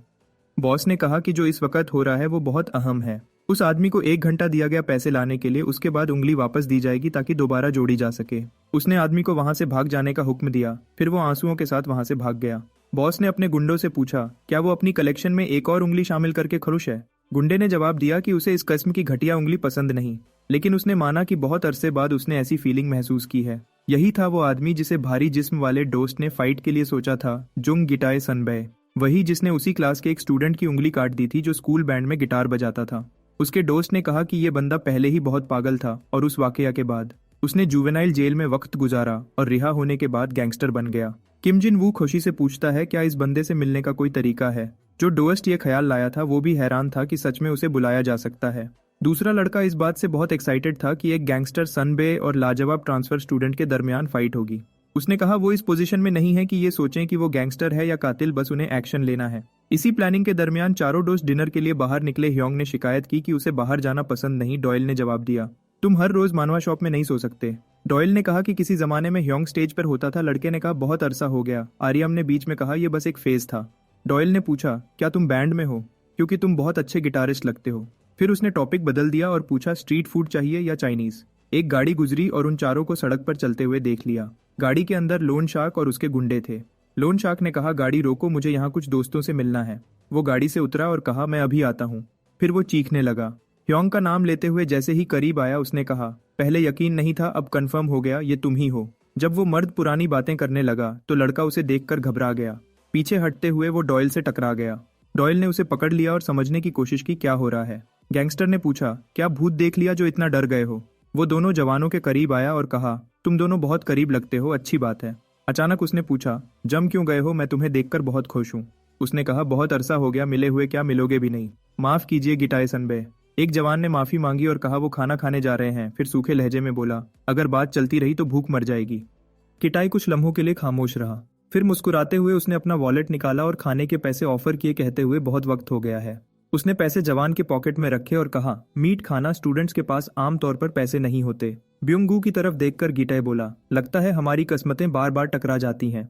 अपनी पॉकेट से कुछ निकालते हुए गिटाई ने कहा, मैं यहाँ सिर्फ तुम्हें ये देने के लिए भाग कर आया हूँ। उसने बताया, आज ही मुझे ये चीज मिली और मुझे लगता है तुम्हें इसकी बहुत जरूरत है। पीछे खड़े दोनों जवानों ने ये मंजर देखा और रिएक्ट किया। फिर ब्योंगू खुद को छुड़ाता है और उससे दूर हो जाता है। गिटाई गिफ्ट के तौर पर वो चीज आगे करता है और कहता है, इसे हॉस्पिटल ले जाओ और डॉक्टर से बात करो। वो कहता है, उनसे कहना उंगली वापस जोड़ दी जाए ताकि तुम फिर से गिटार बजा सको। गुस्से में वो हुक्म देता है कि कहना ये तुम्हारा सपना है। बाकी दोस्त चुपचाप ये सब देखते रहे। नीले बालों वाला लड़का नजर फेर लेता है और चेहरा साइड पर कर लेता है। मंजर बदलता है उसी रात का जब वो पीठ की तरफ खड़ा होता है।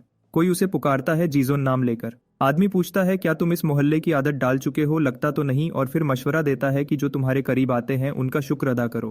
वो कहता है, दोस्त बनाना आसान नहीं होगा, मगर ये लोग तुम्हारी खामोशी की दीवार पार कर चुके हैं और ये तुम्हारी जिंदगी में बहुत कीमती बन जाएंगे। उस रात लड़के के चेहरे का रंग बदल जाता है। वापस प्रेजेंट में वो किटाई की कलाई पकड़ लेता है। किटाई अपना जिस्म घुमाता है और उसकी तरफ मुंह कर लेता है। लड़का नजर हटाए बगैर सीधा उसे देखता रहता है। सर्द लहजे में गिटाई पूछता है, कौन सा बेवकूफ है जो माहौल पढ़ना नहीं जानता?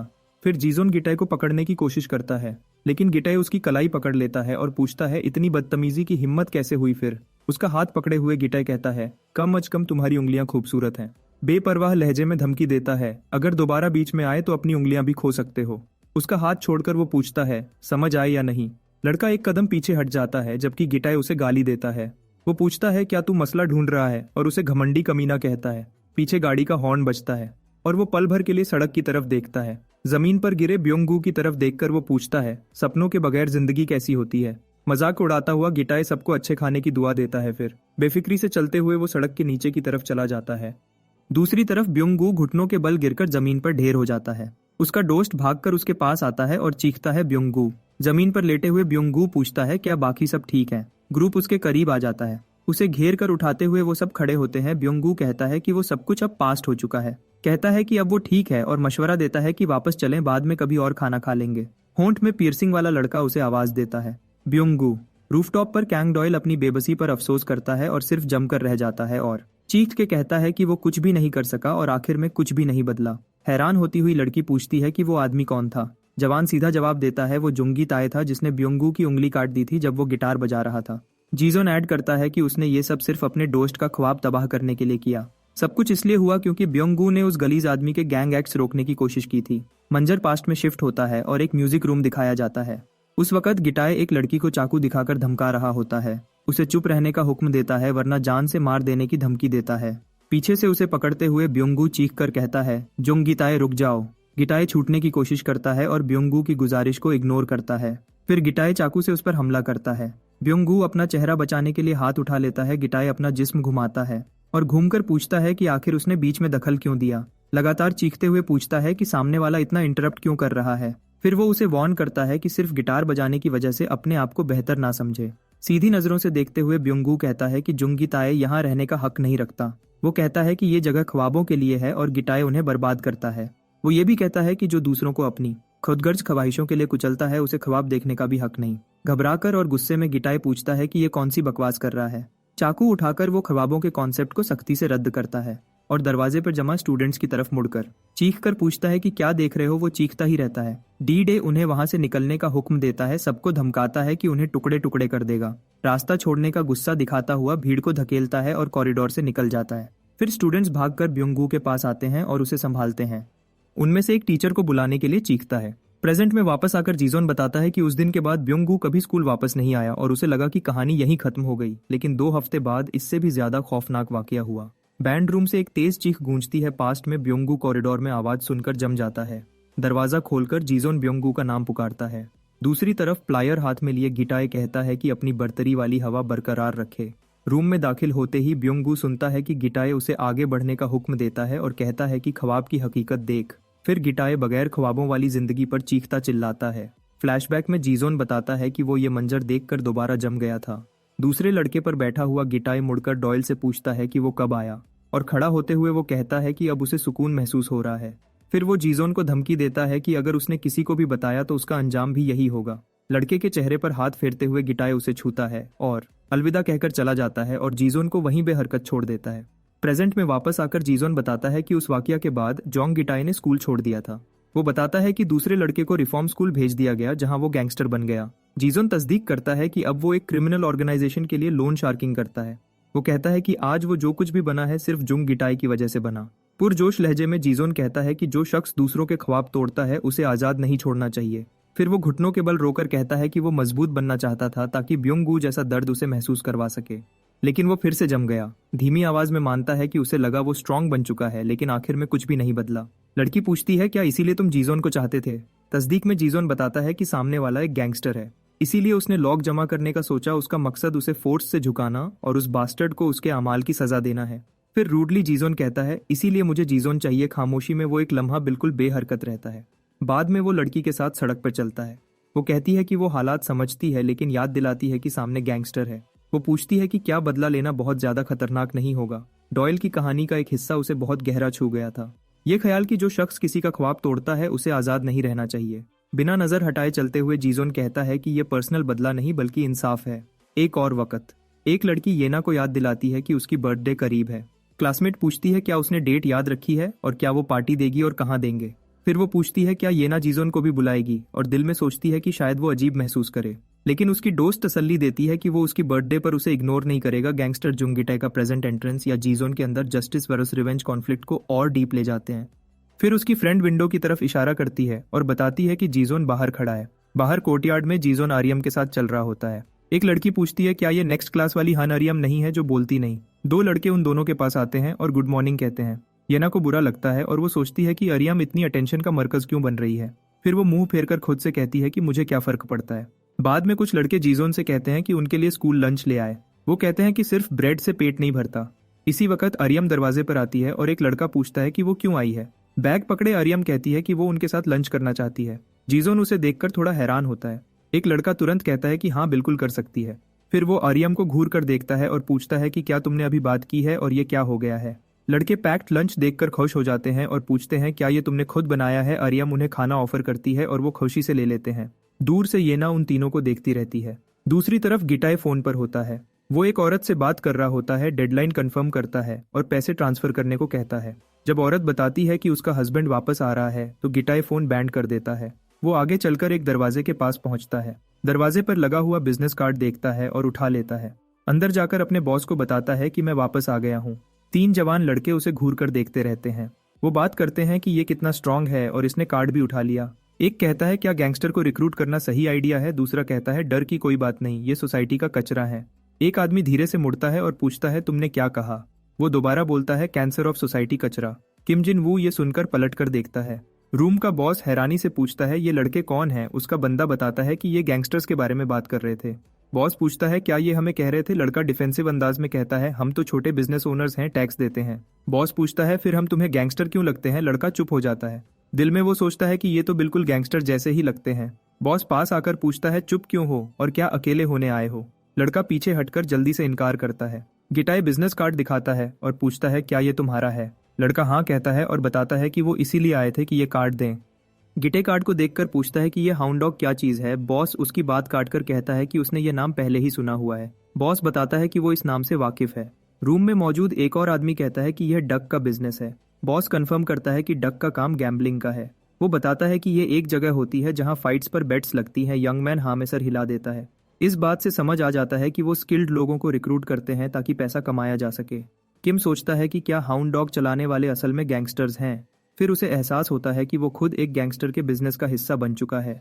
दूसरी तरफ डॉयल जीजोन से मिलता है और पूछता है कि क्या तुम मोटरसाइकिल चला सकते हो? जीजोन हैरानी से पूछता है, क्यों? डॉयल बताता है कि उसके पास बाइक है और उसे चलाने के लिए मदद चाहिए। आर्यम पूछती है कि जीजोन को क्यों चलानी होगी? फिर डॉयल आराम से बताता है कि जिम क्लास में उसका एंकल ट्विस्ट हो गया था। वो हेलमेट जीजोन की तरफ फेंक कर कहता है, राइड चाहिए? लड़की पूछती है, हम कहाँ जा रहे हैं? डॉयल कहता है, ज्यादा दूर नहीं, मैं रास्ता बता दूंगा। फिर वो आर्यम की तरफ देखकर कहता है, टेंशन मत लो, मैं तुम्हारा बॉयफ्रेंड वापस ले आऊंगा। आर्यम तुरंत मना करती है और कहती है, हम सिर्फ दोस्त हैं। जीजोन चुप रहता है और हेलमेट को पकड़े रहता है। वो ब्योंगू को बताता है कि डॉयल ने कहा है कि वो थोड़ी फ्रेश हवा लेने जा रहा है। फिर दोनों वहां से निकल जाते हैं। बाइक की तरफ इशारा करके डॉयल पूछता है, क्या तुम इस तरह की बाइक चला सकते हो? जीजोन व्हीलिंग करता है। डॉयल हैरानी से पूछता है, क्या मैं भी ऐसा कर सकता हूँ? शहर के बीच से गुजरते हुए डॉयल कहता है कि तुमने पहले ही बहुत ट्रबल पैदा कर दिया है। वो तुरंत उसे वार्न करता है कि आगे तेज मोड़ है, स्पीड कम करो। जीजोन बिल्कुल परफेक्ट अंदाज में मोड़ काट लेता है। डॉयल पूछता है, क्या तुमने काउंटर स्टीयरिंग यूज की? हैरान होकर सोचता है कि आखिर ये जीजोन है कौन। मंजिल पर पहुंचकर डॉयल कहता है, यहीं उतार दो। जीजोन सामने लगे साइन बोर्ड को घूर कर देखता है। डॉयल झुककर जमीन से ईंट का टुकड़ा उठाता है, उसे फोन की तरह हाथ में पकड़ लेता है। ईंट को कान से लगाकर कहता है कि अगर जीजोन ड्राइव ना कर रहा होता तो मैं पिछली बार की तरह वापस मुड़ जाता। वो कहता है कि यह तरीका है पीछे हटने को खत्म करने का। जीजोन बात का मतलब समझ जाता है। जीजोन को एहसास होता है कि यह जंग का ऐलान है। डॉयल गुस्से से कहता है कि उस हरामी ने ब्योंगू को अपने ऊपर गंद करने पर मजबूर कर दिया और जो कभी बैंड का लीडर था वो सड़क के बीच वॉशरूम कर बैठा। वो जीजोन से पूछता है, क्या मैं इस बात को यूं ही छोड़ दूं? फिर कहता है कि मुझे कम अज कम इतना तो करना ही होगा। तना हुआ चेहरा लिए वो जीजोन की तरफ देखता है और जवाब का इंतजार करता है। ऑफिस में वापस बॉस कहता है, ये जगह तुम जैसे बच्चों के लिए नहीं है। किम बताता है कि वो अफवाहों के बाद यहाँ आया था और उसने पहचान लिया कि ये उसका सीनियर जुंग गिटाई है। वो कहता है कि गिटाई वही है जो स्कूल छोड़कर गैंगस्टर बन गया था। फिर वो बताता है कि वो मेन फाइट की तैयारी कर रहे हैं और उसे ढूंढने आए हैं क्योंकि उन्हें लगा वो सही बंदा है। गिटाई पूछता है, क्या तुम मुझे बच्चों की लड़ाई के लिए रिक्रूट करने आए हो? लड़का जिद करता है कि ओपोनेंट बहुत स्किल्ड है और उसे हल्का नहीं लेना चाहिए। यह सुनकर गिटाई की दिलचस्पी बढ़ जाती है। गिटाई को लगता है कि शायद कोई ऐसा बंदा है जो उसका सामना कर सकता है। लड़का अपना फोन आगे करता है और बताता है कि यह एक ट्रांसफर स्टूडेंट है जिसे हैंडल करना बहुत मुश्किल है। ट्रांसफर स्टूडेंट का नाम सुनते ही गिटाई की पूरी तवज्जो उसी पर चली जाती है। वो बताता है कि उसका नाम जीजोन है। वीडियो में दिखाया जाता है कि जीजोन अपने ओपोनेंट को हिट करता है। रिकॉर्डिंग में उसकी पिछली फाइट के मंजर दिखते रहते हैं। वीडियो का आखिरी सीन जीजोन के चेहरे पर क्लोज होता है। गिटाई वीडियो देखकर उसे पहचान लेता है। उसे याद आ जाता है कि यह वही लड़का है जो डॉयल के साथ था, वही जिसके हाथ बहुत खूबसूरत थे। वापस प्रेजेंट में गिटाई का बॉस उसे वार्न करता है कि बीच में मत पड़ना क्योंकि यह सिर्फ स्टूडेंट्स के दरमियान लड़ाई है। सीनियर की बात मानकर गिटाई हाँ कर देता है। अचानक एक ईंट शीशे से अंदर आती है और उसके चेहरे के पास से गुजरती हुई निकल जाती है। शीशे का एक टुकड़ा उसके गाल पर लगता है और जख्म बन जाता है। गुस्से से पलटकर वो चीखता है, यह किसने किया? बॉस खिड़की की तरफ भागकर पूछता है, क्या मरना चाहते हो? दोनों नीचे सड़क पर देखते हैं जहां एक मोटरसाइकिल तेज रफ्तार से जा रही होती है। टूटे हुए शीशे के पार से गिटाई उस बाइक को देखते हुए फॉलो करता है। बाइक और तेज होकर आगे बढ़ती चली जाती है। बॉस पूछता है कि गिटाई ठीक है या नहीं, लेकिन वो जवाब नहीं देता। बाइक चलाते हुए जीजोन सोचता है कि शायद यह बेकार का प्रोवोक करना था, लेकिन उसे एहसास होता है कि इस एक काम के लिए कितनी हिम्मत चाहिए थी। डॉयल का कांपता हुआ हाथ उसके कंधे को जोर से पकड़ लेता है। उसे डर का एहसास हो जाता है। उसे महसूस होता है जैसे कोई बहुत बड़ी और ना गुजरने वाली पहाड़ी उन पर झुकी हुई हो, और यह एहसास उसे पहले से अच्छी तरह मालूम था जब वो सड़क पर तेज भाग रहे थे, जब गिटाई ने हाउंड डॉग में शामिल होने की तस्दीक कर दी थी। फिर स्टूडेंट्स उसका शुक्रिया अदा करते हैं और पूरा कमिटमेंट देने का वादा करते हैं कि तैयारी में कोई कमी नहीं होगी। लेकिन गिटाई अपनी शर्तें रखता है। वो कहता है जगह और वक्त मैं डिसाइड करूंगा और सिर्फ अपना बेस्ट फाइटर लेकर आना। एक लड़का सजेस्ट करता है कि स्कूल जिम फाइट के लिए ओरिजिनल जगह हो सकती है। गिटाई उसे डांट देता है और पूछता है तुम मुझे क्या समझते हो कि मैं स्कूल के अंदर मुकाबला करूं। लड़का तुरंत उसकी बात मान लेता है और समझ जाता है कि जगह और वक्त दोनों बदलेंगे, और यह भी कि गिटाई कितना सख्त है। फिर गिटाई पूछता है क्या तुम कैंग डॉयल नाम के लड़के को जानते हो। नाम सुनकर एक स्टूडेंट बताता है वो डाइसन इंडस्ट्रियल हाई का बुली है और फ्रेशमैन है। सोच में डूबा गिटाई कहता है लगता है वो पंख काफी बड़ा हो गया है। लड़का जवाब देता है कि उसने सुना है कैंग डॉयल अपना इन्फ्लुएंस बढ़ा रहा है और उससे पूछता है कि अचानक तुम्हें उसमें इंटरेस्ट क्यों है। गिटाई सख्त लहजे में हुक्म देता है उस पंख का पता लगाओ और कहता है उस पर अभी कर्ज बाकी है। दूसरी जगह जीजोन मंदिर के सहन में झाड़ू लगा रहा होता है। सीन 1694। वो थोड़ी देर के लिए रुककर अपने टीचर को सलाम करता है। टीचर सलाम का जवाब देते हुए मेहमानों को खुश आमदीद कहते हैं। क्या पूजा के लिए आए हो। संगमिन हाँ कहता है, बताता है कि मेरी अम्मा ने कहा था कि आज महीने का पहला दिन है और काफी अरसे बाद आए हैं, इसलिए मंदिर में पूजा करनी चाहिए। टीचर कहते हैं ये बहुत अच्छी बात है। हैरान होकर संगमिन जीजोन से पूछता है क्या तुम यहीं रहते हो। फिर बैठकर संगमिन कहता है मुझे लगा जीजोन डॉर्मिट्री में रहता है और मैं बचपन में मंदिर आता था। फोन पर संगमिन अपने दोस्त को बताता है जीजन सबोहम टेम्पल में रहता है। वो उसे बुलाता है इधर आ जाओ और दूसरी तरफ से जवाब आता है मैं आ रहा हूँ। फिर वो कहता है कोई अच्छा सा खाना भी ले आना, और मंदिर की सीढ़ियां चढ़ता हुआ ऊपर भागता है। तब एक आदमी आवाज देता है जीजोन। संगमिन उसे ग्रीट करता है और जीजोन अपना चेहरा घुमाकर देखता है कि कौन आया है। उस आदमी के पीछे अरियम खड़ी होती है। लड़का जीजोन को बताता है मैंने अरियम को भी मैसेज भेजकर बुला लिया था। संगमिन पूछता है क्या तुम ठीक हो। अरियम हल्की सी गर्दन हिलाकर हाँ करती है। शहर के दूसरे हिस्से में कुछ लड़के एक स्कूटर को चेक कर रहे होते हैं। उनमें से एक कहता है शायद स्पार्क प्लग का मसला है, जबकि कुर्सी पर बैठा दूसरा लड़का सोचता है क्या मसला कॉइल का तो नहीं। फिर एक लड़का कहता है चलो स्कूटर मैकेनिक के पास ले चलते हैं, लेकिन दूसरा शिकायत करता है खर्चे का सोचो। फिर लड़का अपना चेहरा साइड पर घूम लेता है और गिटाई पीतल के नकल एडजस्ट करता हुआ कहता है कि इतने लोगों के बीच वक्त जाया करने का कोई फायदा नहीं, इसलिए मैं ये यूज कर रहा हूँ। उसकी बात सुनकर एक आदमी पूछता है तुम क्या बोल रहे हो और तुम हो कौन। गिटाई सीधा कहता है मैं कर्ज वसूल करने आया हूँ। दूसरा आदमी कहता है लड़ने से पहले अपनी पहचान बताओ इसी वक्त। गिटाई बिना किसी वार्निंग के उसके चेहरे पे मुक्का मार देता है। आदमी जमीन पर गिरकर कराहने लगता है। डर के मारे ग्रुप का एक और बंदा पूछता है यह है कौन। जवाब देने के बजाय गिटाई उस लड़के के चेहरे पर भी मुक्का जमा देता है। वो भी गिर जाता है। अब सिर्फ एक ही बंदा खड़ा रह जाता है। वो ब्रास नकल्स देखकर कहता है इसका असर बहुत खतरनाक है। गिटाई उस आखिरी लड़के को देखते हुए कहता है यह प्रैक्टिस के लिए परफेक्ट पंचिंग बैग बन सकता है। गिटाई उसे गंदी गाली देता है। लड़का गुस्से में धमकी देता है कि मैं तुम्हें खत्म कर दूंगा। मुस्कुराते हुए गिटाई कहता है यह लोग अभी तक समझे ही नहीं। लड़का चीखता है बकवास बंद करो और दौड़कर कहता है ऐसे आदमी को सिर्फ एक हिट चाहिए। वो मुक्का मारता है लेकिन गिटाई साइड हो जाता है और मौका मिलते ही गिटाई सीधा उसके चेहरे पर मुक्का मारता है और तुरंत दूसरा मुक्का भी जमा देता है। लड़का लड़खड़ाकर पीछे हटता है, चेहरा खून से भरा होता है। गिटाई मुस्कुराता है और कहता है कोशिश करो मुझे मारने की। मुश्किल समझकर भी लड़का चैलेंज कबूल करता है। काफी मजबूत स्टांस लेकर कहता है आओ। लड़का कहता है मैं दिखा दूंगा कि सिर्फ जिस्म का साइज दिखाने वाला कितना दूर जा सकता है, और खुद को तैयार करता है। आखिरकार डॉयल रिएक्ट करता है और मेटल पाइप उठाता है।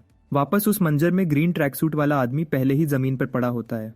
उसे देखकर गिटाई कहता है अगर तुम स्लो हो और सिर्फ डिफेंस पे फोकस करो तो फिर कुछ नहीं हो सकता। डॉयल पाइप को सर के ऊपर उठाता है और पूरी ताकत से नीचे मारता है और गुस्से में चीखता है मर जा, लेकिन गिटाई बाजू क्रॉस करके वार रोक लेता है। वो सीधा कैंग डॉयल की तरफ देखकर पूछता है क्या तुम रेडी हो। डॉयल खामोशी से उसकी आंखों में देखता रहता है। पाइप पकड़ते हुए जोंग गिटाई दोबारा पूछता है कैंग डॉयल क्या तुम तैयार हो, और फिर जोर से डॉयल का नाम पुकारता है। उसकी हिम्मत को चैलेंज करते हुए कैंग डॉयल पूरी कोशिश के साथ सामने खड़ा होता है। गिटाई कहता है तुम अभी भी वही कांपते हुए डरपोक हो, लेकिन डॉयल पाइप उठाकर गिटाई से कहता है चुप हो जा। जुंग गिटाई कसम खाता है कि डॉयल उसे कभी हरा नहीं सकता, न जिंदगी में न मौत में, और उस पर इल्जाम लगाता है कि तुम सिर्फ खड़े देखते रहे जब ब्योंगू की उंगली काटी जा रही थी। डॉयल इस पूरी सिचुएशन को गाली देता है, लेकिन इस बेइज्जती का कोई असर उस पर नहीं होता। गिटाई हुक्म देता है घुटनों पर आ जाओ। कैंग डॉयल मान लेता है, जबकि गिटाई कहता है यही तुम्हारी असल जगह है। कुछ ही देर बाद गिटाई कहता है सर उठाओ और पूछता है तुम्हारी हिम्मत कैसे हुई पाइप उठाने की। इसी पल वो डॉयल के सर पर वार करता है, उसे सजा देता है कि तुमने सीनियर के खिलाफ खड़े होने की हिम्मत कैसे की। वो फिर हुक्म देता है सर उठाओ और सीधा उसके चेहरे पर मारता है और उसे कीड़ा कहता है। कैंग डॉयल जमीन पर गिर जाता है। जुंग गिटाई चीखता है रहम की भीख मांगो। सर झुकाए कैंग डॉयल जोंग गिटाई के सामने सरेंडर कर देता है। दूसरी तरफ एक पुरसुकून मंदिर में इबादत करने वाले मूर्ति के सामने दुआ कर रहे होते हैं। आर्यम एहतियात से सबको खाना सर्व करती है। वहां मौजूद एक आदमी कहता है मैंने तुम्हें पहले यहाँ नहीं देखा। वो जवाब देती है यह हमारी पहली दफा है। आदमी कहता है ओके हाँ आया करो फिर। बर्तन धोते हुए स्युंगमिन जीजोन से कहता है आर्यम को यहाँ का माहौल पसंद आ रहा है। वहीं भारी बकेट उठाता हुआ एक और लड़का शिकायत करता है कि सारी मेहनत वही कर रहा है। एक मंक सबकी तारीफ करता है, लेकिन संगमिन कहता है कम अज कम खाने के लिए तो काम करना चाहिए। मंक कहता है मैं तुम्हें ज्यादा दफा बुलाना चाहता हूँ, और कहता है जाने से पहले आराम कर लो जब रात हो जाती है। उनमें से एक कहता है दिन बहुत जल्दी गुजर गया और यहाँ आना फायदेमंद रहा। दो लड़के जीजोन से पूछते हैं क्या हम कभी कभी यहाँ मदद के लिए आ सकते हैं। उनमें से एक कहता है यह जगह दिल को सुकून देती है। सुंगमिन मजाक करता है तुम तो मंक बनने जा रहे हो। थोड़ी देर बाद सुंगमिन खुद सोचता है क्या मुझे यही रास्ता चुन लेना चाहिए। अचानक आग की चीख गूंजती है और सब घबरा जाते हैं।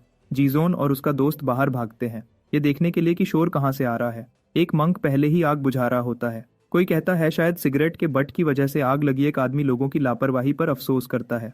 मंक उन्हें तसल्ली देता है कम अज कम वक्त पर आग देख ली गई। फिर उसने सबको काम करने की कोशिश की, लेकिन सुंगमिन ने कहा कि मैं वाकई बहुत डर गया था। एक लड़के ने कहा कि मेरी जिंदगी के करीबन 10 साल कम हो गए, और संगमिन ने दोबारा कहा कि यह एक बड़ी तबाही बन सकती थी। उसी लम्हे जीजोन ने कुछ अजीब चीज नोटिस की। दरवाजे पर एक हाउंड डॉग का बिजनेस कार्ड लगा हुआ था।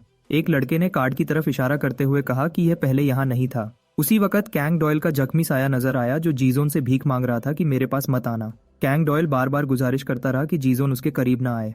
फिर एक गाड़ी के अंदर चश्मा पहने आदमी ने अपने सबॉर्डिनेट से पूछा कि क्या मैच की तैयारी हो चुकी है। सड़क पर खड़े जवान ने तस्दीक की कि दोनों साइड्स तैयार हैं, और कहा कि मैच गैंगस्टर और ट्रांसफर स्टूडेंट के दरमियान होगा। गाड़ी के बैक सीट से आदमी ने पूछा कि क्या गैंगस्टर का नाम जोंगी ताए है। साथ बैठी औरत ने लाइटर मांगते हुए कहा कि वो डिसेंट इंडस्ट्रियल टेक्निकल स्कूल से है। गाड़ी आगे बढ़ी तो आदमी ने पूछा कि वो किस गैंग से ताल्लुक रखता है। जवाब मिला कि वो जयोक्टो एसोसिएशन का मेंबर है, और आदमी ने धीरे से गैंग का नाम दोहराया। लेकिन सड़क पर खड़े जवान ने बात काटकर कहा कि वो भी उन्हीं के कंट्रोल में है। उसने बताया कि गिटाए पूरे जोश के साथ मैच में उतरना चाहता है। आदमी ने सोचा कि क्या जी ओक्डो एसोसिएशन गेम को स्ट्रांग बनाने के लिए प्लेयर्स भेज रही है। फिर उसने माना कि इस मौके को ठुकराना नामुमकिन है, क्योंकि यह चांस बहुत बड़ा है। उसने जवान को हुक्म दिया कि मैच का ऐलान सब जगह करे और पूरी प्रमोशन करे। लेकिन जवान ने पूछ लिया कि बॉस किस साइड पर है। उसे बेवकूफ कहकर आदमी ने कहा कि जाहिर है वो जोक्टो एसोसिएशन को सपोर्ट करता है। फिर मंजर दरख्तों की छांव की तरफ शिफ्ट हो गया। फिर जीजोन जंगल के रास्ते पर भागता हुआ आगे बढ़ा। घने पौधों के बीच से गुजरते हुए उसने अपनी रफ्तार बरकरार रखी। एक ऊंची जगह पर पहुंचकर लड़के ने हाई किक के साथ अपना बॉडी स्ट्रेच किया। तैयारी करते हुए उसने कहा कि वो हर हाल में पूरी ताकत से लड़ेगा। उसने कहा कि वो इतना स्ट्रांग बनेगा कि कोई उसे दोबारा धमका ना सके। लेकिन थोड़ी देर बाद उसके दोस्त आ गए और बोले कि मंक ने उन्हें बता दिया था कि वो यहाँ होगा।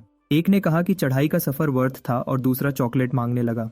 आर्यम कांपते हुए अपनी सांस संभालने लगी। संगमिन ने जीजोन से कहा कि आज का दिन बहुत इंपॉर्टेंट है, और दूसरे लड़के ने कहा कि वो फिक्र की वजह से आया है। एक दोस्त ने वादा किया कि वो ओपोनेंट चाहे जो भी हो पूरी ताकत से चीयर करेगा। आर्यम ने भी तस्दीक की कि वो भी उसके लिए चीयर करेगी। दोस्तों की यूनिटी ने उसे मजबूत कर दिया, और जीजोन ने बोल्ड जवाब दिया। जब वो फाइट की जगह पर पहुंचे, उनमें से एक ने आगे इशारा किया और कहा कि माहौल बहुत ज्यादा इंटेंस है। जगह देखकर संगमिन हैरान रह गया और समझ गया कि लड़ाई यहीं होने वाली है। बगैर वजह समझे एक और लड़का कांपने लगा और पूछा कि क्या जीजोन ठीक है। उसने कहा कि उसका दोस्त बिल्कुल भी हेजिटेट नजर नहीं आ रहा। एक लड़के ने संगमिन को सोचने पर मजबूर कर दिया कि क्या उनकी चीयरिंग उस तक पहुंची होगी। वहीं वेयरहाउस के सामने खड़े कई आदमी खामोशी से इंतजार कर रहे थे। फाइट का ऑर्गेनाइजर ग्रुप को रिसीव करते हुए जीजोन के पास आया। उसने कहा कि वक्त पर आना इज्जत की बात है, और लहजा नरम रखा। एक दोस्त ने उंगली उठाकर उस आदमी पर इल्जाम लगाया कि आग लगाकर जीजोन को धमकाया गया। आदमी ने कहा कि उसे समझ नहीं आ रहा, और उसके साथी ने भी कहा कि उसे कुछ पता नहीं। और जीजोन को मशवरा दिया गया कि डिटेल्स छोड़कर सिर्फ फाइट पर फोकस करे, और दोस्त गुस्से में रह गया। ऑर्गेनाइजर ने बताया कि मुकाबले का माहौल बहुत गर्म है और सबकी एक्सपेक्टेशंस बहुत ज्यादा हैं। उसने जोर दिया कि ओपोनेंट को हल्के में ना लिया जाए और जीजोन अपनी पूरी ताकत से लड़े। फिर किसी ने चीख कर गेट खोलने को कहा। जैसे ही गेट खुला, जीजोन और उसके दोस्तों ने वेयरहाउस के अंदर देखा। भीड़ लगातार शोर मचा रही थी। बेचैन और जोश से भरी आवाम को देखकर उन्होंने माहौल का बोझ महसूस किया। दूसरी तरफ से किसी ने जीजोन का नाम पुकारा। पीठ की तरफ से खड़े जुंग गिटाई ने खुद कहा कि वो उसका इंतजार कर रहा है। आहिस्ता मुड़कर गैंगस्टर ने कहा कि जीजोन को डॉयल की वजह से उसे पहचान लेना चाहिए। अपने मुकाबले के सामने खड़े होकर लड़के ने अपना स्टांस मजबूत किया। उसे वहां देखकर आर्यम हैरान हुई, और सुंगमिन ने पूछा कि क्या तुम उसे जानती हो। एक लड़के ने सच बताया कि जुंग गिटाई एक गैंगस्टर है, जिससे पूरा ग्रुप शॉक में आ गया। गिटाई ने ऐलान किया कि आज जो शुरू किया था उसे खत्म करने का वक्त आ गया है, और उसका एतमाद वाजह था। लेकिन पहले उसने कहा कि एक खास मेहमान दिखाया जाएगा जो जीजोन को क्रश कर देगा। जब चीज सामने आई तो जीजोन और आर्यम दोनों ने सांस रोककर देखा। बीच में जंजीरों से बंधा कैंग डॉयल ने कहा कि जीजोन को यहाँ नहीं आना चाहिए था, क्योंकि वो नहीं चाहता था कि उसे इस हाल में देखा जाए। दोबारा गुजारिश करते हुए उसने कहा कि जीजोन चला जाए। आर्यम ने अपना मुंह ढककर बेचैनी से डॉयल को पुकारा। उसके दोस्त हैरान होकर पूछने लगे कि क्या हो रहा है और वो इस हाल में क्यों है। ठंडी आवाज में गिटाई ने जीजोन से पूछा कि क्या उसे मालूम है कि डॉयल इस हालत में क्यों है। मंजर के सामने खामोश खड़े जीजोन कोई जवाब ना दे सका। जुंगीताई ने अपनी सारी तकलीफ का बदला लेने का वादा करते हुए पूछा कि क्या जीजोन वाकई उस आदमी को बचाना चाहता है। उसने बताया कि जंजीरों की चाबी उसकी जेब में है और वादा किया कि अगर वो हार गया तो चाबी दे देगा। लेकिन उसने जीत की सूरत में अपनी शर्त भी रख दी। इस बात से डरकर जीजोन के दोस्त फौरन रिएक्ट कर गए। सुकून से गिटाई ने कहा कि उनमें से कोई भी पैसों में दिलचस्पी नहीं रखता। फिर उसने ऐलान किया कि अगर वो जीता तो जीजोन की 2 उंगलियां काट लेगा और उसे चैलेंज दिया कि इस शर्त को कबूल करे। यह सुनकर उसके दोस्त दहशत में आ गए और शर्त को पागलपन करार दिया। उन्होंने लड़ाई रोकने की कोशिश की और कहा कि यह बिल्कुल कबूल नहीं और सामने वाला साफ तौर पर साइको है। हाँ, आर्यम ने सख्त लहजे में वार्निंग दी कि वो आदमी वाकई बेरहमी है। एक छोटा सा फ्लैशबैक सामने आया जहां डॉयल के हाथ कांप रहे थे जब वो मोटरसाइकिल को पकड़े हुए था। याद आया कि ब्युंग गू गिटाई से इतना डर गया था कि उसने अपने कपड़े गीले कर लिए थे। वापस मौजूदा लम्हे में गैंगस्टर ने पूछा कि क्या जीजोन डर रहा है। मुखालिफ की दहशत को समझते हुए जीजोन ने महसूस किया कि वो दूसरों के जिस्म में लरजा पैदा कर देता है। लेकिन जैकेट उतारते हुए उसने कहा कि अब वो खुद को रोक नहीं सकता, जबकि दोस्त पूछते रहे कि क्या वो वाकई लड़ेगा। जोश भरी मुस्कुराहट के साथ जोंग गिटाई ने लड़के के स्टैंस को पसंद किया। अरीना के बीच में खड़े होकर जीजोन ने लड़ाई के लिए खुद को तैयार किया। उसके गिर्द भीड़ पागल होकर शोर मचाने लगी और उसके दोस्त फिक्र के साथ सब कुछ देखते रहे। दोनों एक दूसरे के सामने बीच में खड़े थे। सीन 1876। चारों तरफ से स्पेक्टेटर्स ने उन्हें घेर लिया। दोनों एक दूसरे के सामने बीच में खड़े थे। चारों तरफ से स्पेक्टेटर्स ने उन्हें घेर लिया। मेगाफोन के जरिए अनाउंसर ने ऐलान किया कि फाइट शुरू होने वाली है और सबको बैटिंग करने को कहा। पहला मुकाबला पेश करते हुए उसने जोंग गिटाई को अंडरवर्ल्ड का पावर हाउस कहा। फिर उसने जीजोन को ट्रांसफर स्टूडेंट बताया जिसने चैंपियन को हराया था। जीतने वाले के बारे में पूछकर अनाउंसर ने माहौल और भी गर्म कर दिया। काउंटडाउन शुरू हुआ और कंट्रोल रूम में चश्मे वाला आदमी हर चीज पर नजर रखे हुए था। 2000 से ज्यादा लाइव स्पेक्टेटर्स को देखकर उसने इवेंट की शानदारी पर तबसरा किया। उसने कहा कि स्टेज तैयार है और दोनों को कहा कि खून बहने तक लड़ाई करें। मुकाबला शुरू हुआ और जुंग गिटाई बगैर हिचकिचाहट आगे बढ़ा। उसने घुटने का वार सीधा जीजोन के सर पर किया, हमला शुरू करते हुए, लेकिन लड़के ने अगला अटैक ब्लॉक कर लिया और फौरन किक से काउंटर अटैक किया। फिर वो पीछे हट गया ताकि जगह बना सके। भीड़ जोश से चीखती रही। नया हमला तैयार करते हुए जोंग गिटाई ने अपना स्टांस एडजस्ट किया और लगातार पंचेस से बचाव करते हुए जीजोन हर वार को गौर से फॉलो कर रहा था। उसकी स्पीड और स्ट्रेंथ एवरेज से ज्यादा थी, इसलिए वो अटैक्स की रफ्तार के साथ चल पा रहा था। उसने कभी बॉक्सिंग या मार्शल आर्ट्स नहीं सीखी थी। आम स्ट्रीट फाइटर के तौर पर जीजोन अपनी जबरदस्त बॉडी की वजह से आसानी से हराने वाला नहीं था।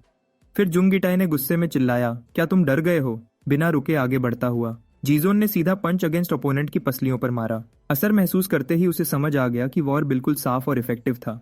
तुरंत रिएक्ट करते हुए गिटाई ने जीजोन के चेहरे पर पंच मारा। बस इतना ही था, उसने कहा, जैसे छेड़ते हुए, और उसे आगे बढ़ने का चैलेंज दिया। दुश्मन की रिएक्शन स्पीड को देखते हुए जीजोन नेचुरली तौर पर ओपनिंग्स ढूंढने लगा। टेक्निक के बगैर भी मुखालिफ अपनी नेचुरल जिस्मानी ताकत से मुश्किलात पार कर रहा था और जीजोन बार बार हिट हो रहा था, लेकिन मजबूती से जवाब देते हुए। लड़के ने एक और किक गिटाई के चेहरे पर मारी। क्या यह मसाज था? जुंग गिटाई ने मजाक उड़ाता हुआ पूछा। क्या तुम वाकई सोचते हो कि इस तरह मुझे हरा दोगे? मैं तुम्हें हकीकत दिखाता हूँ, गिटाई ने चिल्लाते हुए हमला किया। दोबारा हिट होने पर जीजोन ने महसूस किया कि उसका गुस्सा कम होने के बजाय और बढ़ रहा है। भीड़ लगातार जुंग गिटाई का नाम पुकार रही थी। किसका पलड़ा भारी है? जीजोन के एक दोस्त ने पूछा। दूसरे ने कहा, उसका गार्ड टूटना शुरू हो रहा है। अपनी एनालिसिस जारी रखते हुए उसने कहा कि मुखालिफ का बॉडी साइज बहुत ज्यादा है और अगर जीजोन को भारी हिट लग गई तो अंजाम तबाहकुन होगा। एक ने समझाया कि जीजोन की स्ट्रैटेजी धीरे धीरे डैमेज जमा करके नॉकआउट करना है, जबकि गिटाई एक ही वार में जीतना चाहता है, अपनी जबरदस्त ताकत पर भरोसा करते हुए। मुकाबला देखते हुए अगर जीजोन हिट हो गया तो सब कुछ खत्म हो जाएगा, आर्यम ने कहा। लेकिन उसी वक्त कैंग डॉयल की आवाज गूंजी, जंजीरों में बंधा हुआ उसे पुकारते हुए। उसकी तरफ दौड़ते हुए आर्यम अरीना की तवज्जो से दूर चली गई। फिर डॉयल ने कहा, तुम्हें उसे रोकना होगा, तुम जीजोन को क्यों लाए हो? जीजोन के पास कोई और रास्ता नहीं था। उसने वजाहत की, उन्होंने मंदिर को आग लगाने की धमकी दी थी जहां वो रहता है। सब कुछ लानत हो। उसने गाली दी, मुझे आजाद करो, मुझे चाबी चाहिए। उसने दोबारा कहा, चाबी जोंग गिटाई के पास है। उसने याद दिलाया, समझाने की कोशिश करते हुए, मैं कोई तरीका निकाल लूंगा। डॉयल ने यकीन दिलाया। वो आदमी सांप जैसा है, उसने वार्निंग दी, तुम नहीं जानते वो क्या कर गुजरेगा। उससे इत्तेफाका करते हुए आर्यक ने खुद को संभालने की कोशिश की। दोनों फाइटर्स के दरमियान वार और जवाब शिद्दत के साथ जारी रहा। वापस अरीना की तरफ देखते हुए आर्यम ने नए जोश के साथ हर हरकत पर नजर रखनी शुरू कर दी। फिर जीजोन ने इतनी जोर से हिट की कि सब हिलकर रह गए। उसके एक दोस्त ने चिल्लाते हुए कहा, लगे रहो। लड़ाई जारी रही। जीजोन लगातार गिटाई पर वार करता रहा। यही मौका है, हमला करो। हर तरफ से आवाजें आने लगी। अपनी स्किल्स दिखाओ और जोर से मारो। दोस्त चीखते रहे, उसे आगे धकेलते हुए जब वो गिटाई की तरफ बढ़ा। तब फाइटर ने कहा, मैं इसी लम्हे का इंतजार कर रहा था कि तुम करीब आओ। स्ट्रीट पर सेल्फ डिफेंस काम नहीं करती, उसने दहाड़ते हुए कहा, और तुरंत एक पंच मारा। जीजन को एहसास हो गया कि वो जानबूझकर जाल में फंस गया है। ताकत के सामने कुछ भी मायने नहीं रखता। हमला करने वाले ने सीधा उसके चेहरे पर पंच मारा और जोर इतना था कि जीजोन का सर पीछे झटक गया। जीजोन जीजोन उसके दोस्त चीखने लगे। जो देख रहे थे उन्हें उस पर यकीन नहीं आ रहा था। यही हकीकत की दीवार है, जुंगिटाई ने ऐलान किया। हमला जारी रखते हुए उसने कहा, मैंने वाकई सड़कों पर लड़ाई की है। तुम जैसा ग्लास हाउस में पला हुआ लड़का मुझे हरा सकता है, उसने तंज किया। फिर उसने हुक्म दिया, अपनी औकात पहचानो। अलविदा, गिटाई ने कहा। जब जीजोन की नजर धुंधली होने लगी, उसी लम्हे उसे याद आया कोई उसका चेहरा पकड़कर देख रहा थे। हौसला रखो, एक लड़की की याद उससे गुजर गई जो गुहार कर रही थी, प्लीज एंड तक देखो, मैं तुमसे प्यार करती हूँ। और उसका दिल तेज धड़कने लगा। जीजोन नई ताकत के साथ उठ खड़ा हुआ। होश में आओ, आर्यम ने चीख कर कहा, मगर लड़का सिर्फ अपने मुखालिफ पर तवज्जो रखे रहा और तुरंत उसने जोंगिटाई का पंच दोनों बाजुओं से ब्लॉक कर लिया। जिद्दी बास्टर्ड, हमलावर हैरानी से चिल्लाया कि जीजोन ने मार बर्दाश्त कर ली। जख्मी होने के बावजूद जीजोन ने अपने मुकाबले को देखा और हाथ में जोर डाला और काउंटर अटैक में मुखालिफ के चेहरे पर पंच मारा। गिटाई कुछ कदम पीछे हट गया। अब यह वाकई सीरियस फाइट बन चुकी है, दोस्तों ने कहा। यहाँ कोई मजाक नहीं कर रहा था, जोंगिटाई ने अपनी तरफ से महसूस किया। बहुत अरसे बाद ऐसा एहसास हुआ है, डोपामीन तेज बह रही है, उसने कहा। तुम मेरी सोच से बेहतर हो, लेकिन फिर भी सिर्फ एक स्कूल स्नैक हो, उसने एक्सेप्ट करते हुए कहा। फिर वो आगे बढ़ा। जीजोन ने तुरंत किक मारी और सामने खड़ा हो गया, जबकि जोंगिटाई बोलता रहा कि गैंगस्टर्स हार अफोर्ड नहीं करते। जिस लम्हे हम हारते हैं हम मर जाते हैं। काफी दहाड़ा, मैं तुम्हें जीतने नहीं दूंगा, और सीधा उसके चेहरे पर पंच मारा। वो ज़ॉम्बी है, जीजोन के एक दोस्त ने चीख कर कहा। फाइट और भी इंटेंस होती जा रही थी, दोनों लगातार मार रहे थे। जीजोन के दोस्तों ने देखा कि वो अब डिफेंड नहीं कर रहा बल्कि अटैक्स डॉज कर रहा है। जीजोन ने एक और पंच बचा लिया और हमलावर गुस्से में उसे गाली देने लगा, मगर एक दोस्त ने जीजोन की तरफ इशारा किया। बिल्कुल खामोश वो लड़का गार्ड नीचे किए खड़ा रहा। सब हैरान रह गए। लूजर कहकर गिटाई ने हमला किया, लेकिन जीजोन ने सीधा पंच उसकी चिन पर मारा। कैंग डॉयल ने सोचा शायद जीजोन उसका पैटर्न समझ चुका है और नतीजा निकाला कि गिटाई की मूवमेंट्स बहुत ऑब्वियस हैं। सिर्फ एक पंच में नॉकआउट ढूंढता है। जीजोन ने अटैक्स पहले ही प्रिडिक्ट कर लिए थे और अब वो गिटाई की कमजोरी जान चुका था। डॉज करते ही उसने पूरी ताकत से किक मारी। फिर मंजर बदला और लड़का एक लकड़ी का टुकड़ा पकड़े खड़ा था। जोंगिटाई ने गाली दी और चैलेंज किया, लकड़ी जीजोन की तरफ पॉइंट करते हुए, जबकि लड़के ने बस अपनी नजर उस पर जमा रखी थी। जोंगिटाई दहाड़ा की असल फाइट अब शुरू हो रही है और गेम के कवायद अब बेकार है। माहौल बिल्कुल बदल गया। जीजोन के दोस्तों ने उसे बुजदिल कहा और चीटिंग का इल्जाम लगाया। यहाँ तक कि अनाउंसर ने भी कहा कि वेपन का इस्तेमाल रूल की खिलाफ वर्जी है। लेकिन गिटाई ने लूजर्स को चुप रहने का हुक्म दिया और पूछा, क्या यह तुम्हें कोई गेम लगती है? फिर उसने क्राउड में किसी को भी चैलेंज किया जो सामने आने की हिम्मत रखता हो। जीजोन की तरफ मुड़कर उसे उकसाया कि फाइट खत्म करो। ये कोई गेम नहीं बल्कि हम दोनों के दरमियान मुकाबला है। जीजोन ने एक्सेप्ट किया। ये असल फाइट है। गिटाई दहाड़ा। लड़के की तरफ बढ़ता हुआ उसने वादा किया कि उसे कुचल देगा। हमलावर ने अटैक किया और जीजोन को ललकारते हुए आगे आने को कहा। दोस्तों ने मंजर देखा और चीटिंग पे बात की। गैंगस्टर से मत उलझो बच्चे, गिटाई चीखा, लेकिन जीजोन ने किक से हमला रोक लिया और तुरंत दूसरी किक से उसका सर हिट कर दिया। जुंगिटाई जमीन पर गिर गया, जीजोन के हाथों शिकस्त खाकर। लोगों ने सरगोशी की कि वो खत्म हो चुका है और गैंगस्टर होने पर उसे जलील कहा। उसी लम्हे कैंग डॉयल की जंजीर से फिसलकर जमीन पर गिर गई। आर्यम ने तुरंत चाबी देख ली। अभी सब खत्म नहीं हुआ, गिटाई उठते हुए बोला। मैं नहीं रुकूंगा जब तक हम में से एक मिट्टी में ना मिल जाए। जीजोन ने अपने दुश्मन की तरफ दौड़ लगाई और अटैक को डिले किया। फिर सीधा ब्लो मारा। लड़के ने दोबारा मारा और उसे फिर जमीन पर गिरा दिया। मैं तुम जैसे नाकाम से हार नहीं सकता, गिटाई घुटनों पर कहता रहा। तुम्हें मजलूम बनने का कोई हक नहीं, जीजोन ने जवाब दिया। तुम सिर्फ कमजोरों को कुचलने वाले हो। तुम्हें दूसरों के ख्वाबों को तोड़कर बर्तरी महसूस होती रही, मगर यह ताकत नहीं। बाकी जिंदगी भी ऐसे ही गुजार दो, उसने फैसला सुना दिया। अचानक जोंगिटाई ने चाकू निकाल लिया। हमलावर ने पीछे से जीजोन को चाकू मारने की कोशिश की। क्राउड हैरत से चीख उठा। पीछे देखो, जीजोन के दोस्तों ने चीख कर खबरदार किया। तुम्हें गैंगस्टर के सामने पीठ नहीं घूमनी चाहिए थी, काफी ताना मारते हुए बोला। चाकू के साथ आगे बढ़ता हुआ उसने जीजोन को गिरा दिया और हमले के लिए ऊपर खड़ा हो गया। मैं तुम्हें मिटा दूंगा, जोंगिटाई ने वादा किया और कहा, जब शीशे में अपना चेहरा देखोगे हमेशा अफसोस करोगे। उसने चाकू उठाते हुए धमकी दी। मैं ही असल विनर हूं, वो मजे लेते हुए बोला। लेकिन अचानक आग का झोंका गिटाई के चेहरे पर लगा। कैंग डॉयल ने जलती हुई लकड़ी से उस पर वार किया। उसे जमीन पर दबाकर डॉयल ने गिटाई को हिलाने से रोक दिया। फिर वो जीजोन की तरफ मुड़ा और पूछा कि क्या वो ठीक है। जीजोन ने बस हल्का सा सर हिला दिया। आर्यम हैरान हुई कि डॉयल कब आजाद हुआ और उसकी दोस्त समझ गई कि यह काम उसी ने किया था। कैंग डॉयल ने जीजोन को देखा और पूछा, क्या मैं इसे खत्म कर दूं? वो गिटाई पर बैठ गया और उसकी उंगलियां तोड़ना शुरू कर दी। रुक जाओ, जीजोन ने रोका। नीचे से जुंग गिटाई गिड़गिड़ाते हुए बोला। क्यों? डॉयल ने सीधा सवाल किया। बंद करो बच्चे, गिटाई भीख मांगता रहा। तुमने भी यही किया था, डॉयल ने याद दिलाया। लेकिन मैं मुख्तलिफ हूँ, गिटे चीखा। डॉयल ने पूछा क्यों? फिर उसने कहा, मैं अलग क्लास का हूँ, वो मुंह घुमाते हुए बोला। अब सिर्फ एक बाकी है, कैंग डॉयल ने पुरसुकून लहजे में कहा, और उसकी एक और उंगली तोड़ दी। कैंग डॉयल आखिरी उंगली तोड़ने के लिए तैयार हो गया, लेकिन जुंग गिटाई चीख कर रुकने की भीख मांगने लगा। गालियां देते हुए गिटाई ने उसे बास्टर्ड कहा और अपनी गैंगस्टर पहचान जताई। फिर धमकी दी कि अगर ऊपर वालों को पता चला तो वो उसे मार डालेंगे। कैंग डॉयल ने बेपरवाही से कहा, तुम्हें लगता है मैं बताऊंगा, ये बचकाना सोच है। तभी मैच ऑर्गेनाइजर अपनी टीम के साथ अंदर घुस आया और सबको रुकने का हुक्म दिया, लेकिन जीजोन ने उसका रास्ता अपने बाजू से रोक लिया। जीजोन आदमी को रोककर खड़ा हो गया, जबकि डॉयल अभी भी गिटाई पर बैठा था। ऑर्गेनाइजर ने जीजोन से पूछा, क्या तुम्हें पता है तुम क्या कर रहे हो और क्या इसका अंजाम बर्दाश्त कर सकते हो? कैंग डॉयल ने कंधे के ऊपर से देखा। जीजोन ने भी अपना चेहरा उसकी तरफ घुमाया और डॉयल बस मुस्कुराया। मेहरबानी करके रुक जाओ, मैं वेटरन हूँ, जोंग गिटाई गिड़गिड़ाता रहा। कैंग डॉयल ने नफरत से कहा, अब तुम और भी ज्यादा कचरा लग रहे हो। उसने कहा कि मुझे शर्मिंदगी है कि मैं इतना अरसा खामोश रहा। फिर उसने जुंग गिटाई की आखिरी उंगली भी तोड़ दी। क्राउड में एक लड़की ने अपना मुंह ढांप लिया और लोग हैरत से चीख उठे। मैच ऑर्गेनाइजर ने ऐलान किया कि मुकाबला खत्म है क्योंकि सब कुछ बेकाबू हो चुका है। लेकिन लोगों ने बहस की कि कानून पहले गैंगस्टर ने तोड़ा था।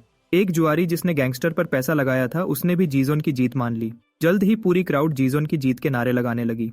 ऑर्गेनाइजर ने जीजोन को घूर कर देखा, जबकि वो बिल्कुल बेअसर खड़ा रहा।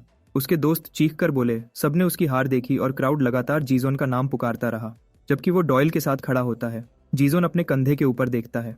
अपने ऑफिस में चश्मे वाला आदमी हैरानी से इवेंट पर सोचता है, जो उसकी एक्सपेक्टेशन से भी आगे निकल गए थे। वो नोट करता है कि जीजोन ने जॉक एसोसिएशन के एक गैंगस्टर को लाइव पीक व्यूअरशिप पर हरा दिया। ऐसा होने से जॉक्टो एसोसिएशन मजाक बन जाएगी और उसे बड़ी माली नुकसान का अफसोस होता है। फिर वो सारा इल्जाम जीजोन पर डाल देता है और सोचता है कि अब इस हालात से कैसे निपटेगा, और बदनसीबी को कोसता है। एक सियाह गाड़ी लड़ाई की जगह की तरफ आती है। अंदर ड्राइवर सुपीरियर को बताता है कि वो पहुंच चुके हैं, लेकिन सुपीरियर रुकने का हुक्म देता है। ड्राइवर जोंग गिटाई को गोदाम से बाहर निकलते देखता है और रिपोर्ट करता है कि गिटाई जगह छोड़कर आ गया है। सुपीरियर बस गाड़ी बंद करने का हुक्म देता है। गिटाई गाड़ी के पास आता है और सुपीरियर को पुकारता है, मेरी मदद करो, उन कमीनों ने मुझे मारा है। वो अभी भी अंदर मौजूद है, अगर अभी चलो तो उन्हें पकड़ सकते हो। वो गिड़गिड़ाता है, लेकिन सुपीरियर सीधा उसके सर पर मुक्का मार देता है, फिर उसे लात मारकर दूर फेंक देता है। गिटाई जमीन पर गिरकर चीखने लगता है। क्या मैंने तुम्हें मना नहीं किया था कि स्टूडेंट्स के साथ लड़ाई से दूर रहो? आदमी पूछता है। गिटाई बहकी बहकी आवाज में अपनी सफाई देने की कोशिश करता है। सुपीरियर दोबारा लात मारता है जब वो जमीन पर पड़ा होता है, जबकि गिटाई माफी मांगता रहता है। जीजोन और उसके दोस्त दूर से मंजर देखते रहते हैं। गिटाई गैंगस्टर बनता है, लेकिन असल में वो कुछ भी नहीं, कैंग डॉयल कहता है। कैंग डॉयल जीजोन का शुक्रिया अदा करता है और फिर दोस्तों का भी। लेकिन अरियम बीच में बोलती है, तुम सबको पहले मेडिकल ट्रीटमेंट की जरूरत है। वो हॉस्पिटल चलने पे जोर देती है, लेकिन डॉयल कहता है, मुझे सिर्फ कुछ दिन का रेस्ट चाहिए। फिर वो जीजोन के साथ चल पड़ता है, जैसे उससे कंफर्मेशन चाह रहा हो। फ्लैशबैक में जीजोन सोचता है कि वो कब उस शख्स को भूल पाएगा जिसके पास उसका दिल रोकने या तेज करने की ताकत थी। स्टूडेंट्स का एक ग्रुप सड़क पर चलता जा रहा है। क्लासरूम में टीचर कहता है, नींद मत लो। फिर दो लड़कियां अरियम के पास आती हैं और उससे सवाल करती हैं कि उसने जीजोन को फोन क्यों दिया, और उसे अजीब कहकर पॉइंट आउट करती है। फिर येना सीधा पूछती है, क्या तुम मुझसे डेट करना चाहती हो? अरियम जवाब देने में हिचकिचाती है, जिस पर येना उसे याद दिलाती है कि वो जीजोन के लिए उसकी फीलिंग्स जानती है। लेकिन अरियम कहती है कि यह सिर्फ डेट से ज्यादा है। दूसरी लड़की पूछती है, इसका क्या मतलब है? वो बताती है कि उसे जीजोन के लिए गहरी क्यूरियोसिटी महसूस होती है और वो उसके बारे में सब कुछ जानना चाहती है। फिर एक लड़की उस पर इल्जाम लगाती है कि वो धोखा दे रही है और जीजोन को फंसाना चाहती है। फिर वो आर्यम को येना और जीजोन के रिश्ते की याद दिलाती है। आर्यम दोबारा कहती है, हम सिर्फ बात कर रहे हैं। फिर येना उसके गाल पर थप्पड़ मारती है। वो चीख कर कहती है, खेल बंद करो, और कहती है, मैं जीजोन तुम्हें नहीं दूंगी। दोनों लड़कियां वहां से चली जाती हैं और उसे अकेला छोड़ देती हैं। हाँ, आर्यम अपना गाल छूती है और हल्की आवाज में कहती है, धोखेबाज। वो येना के बारे में सोचती है कि क्या वो थोड़ा सा भी रिग्रेट नहीं दिखा सकती थी। देखने का धन्यवाद।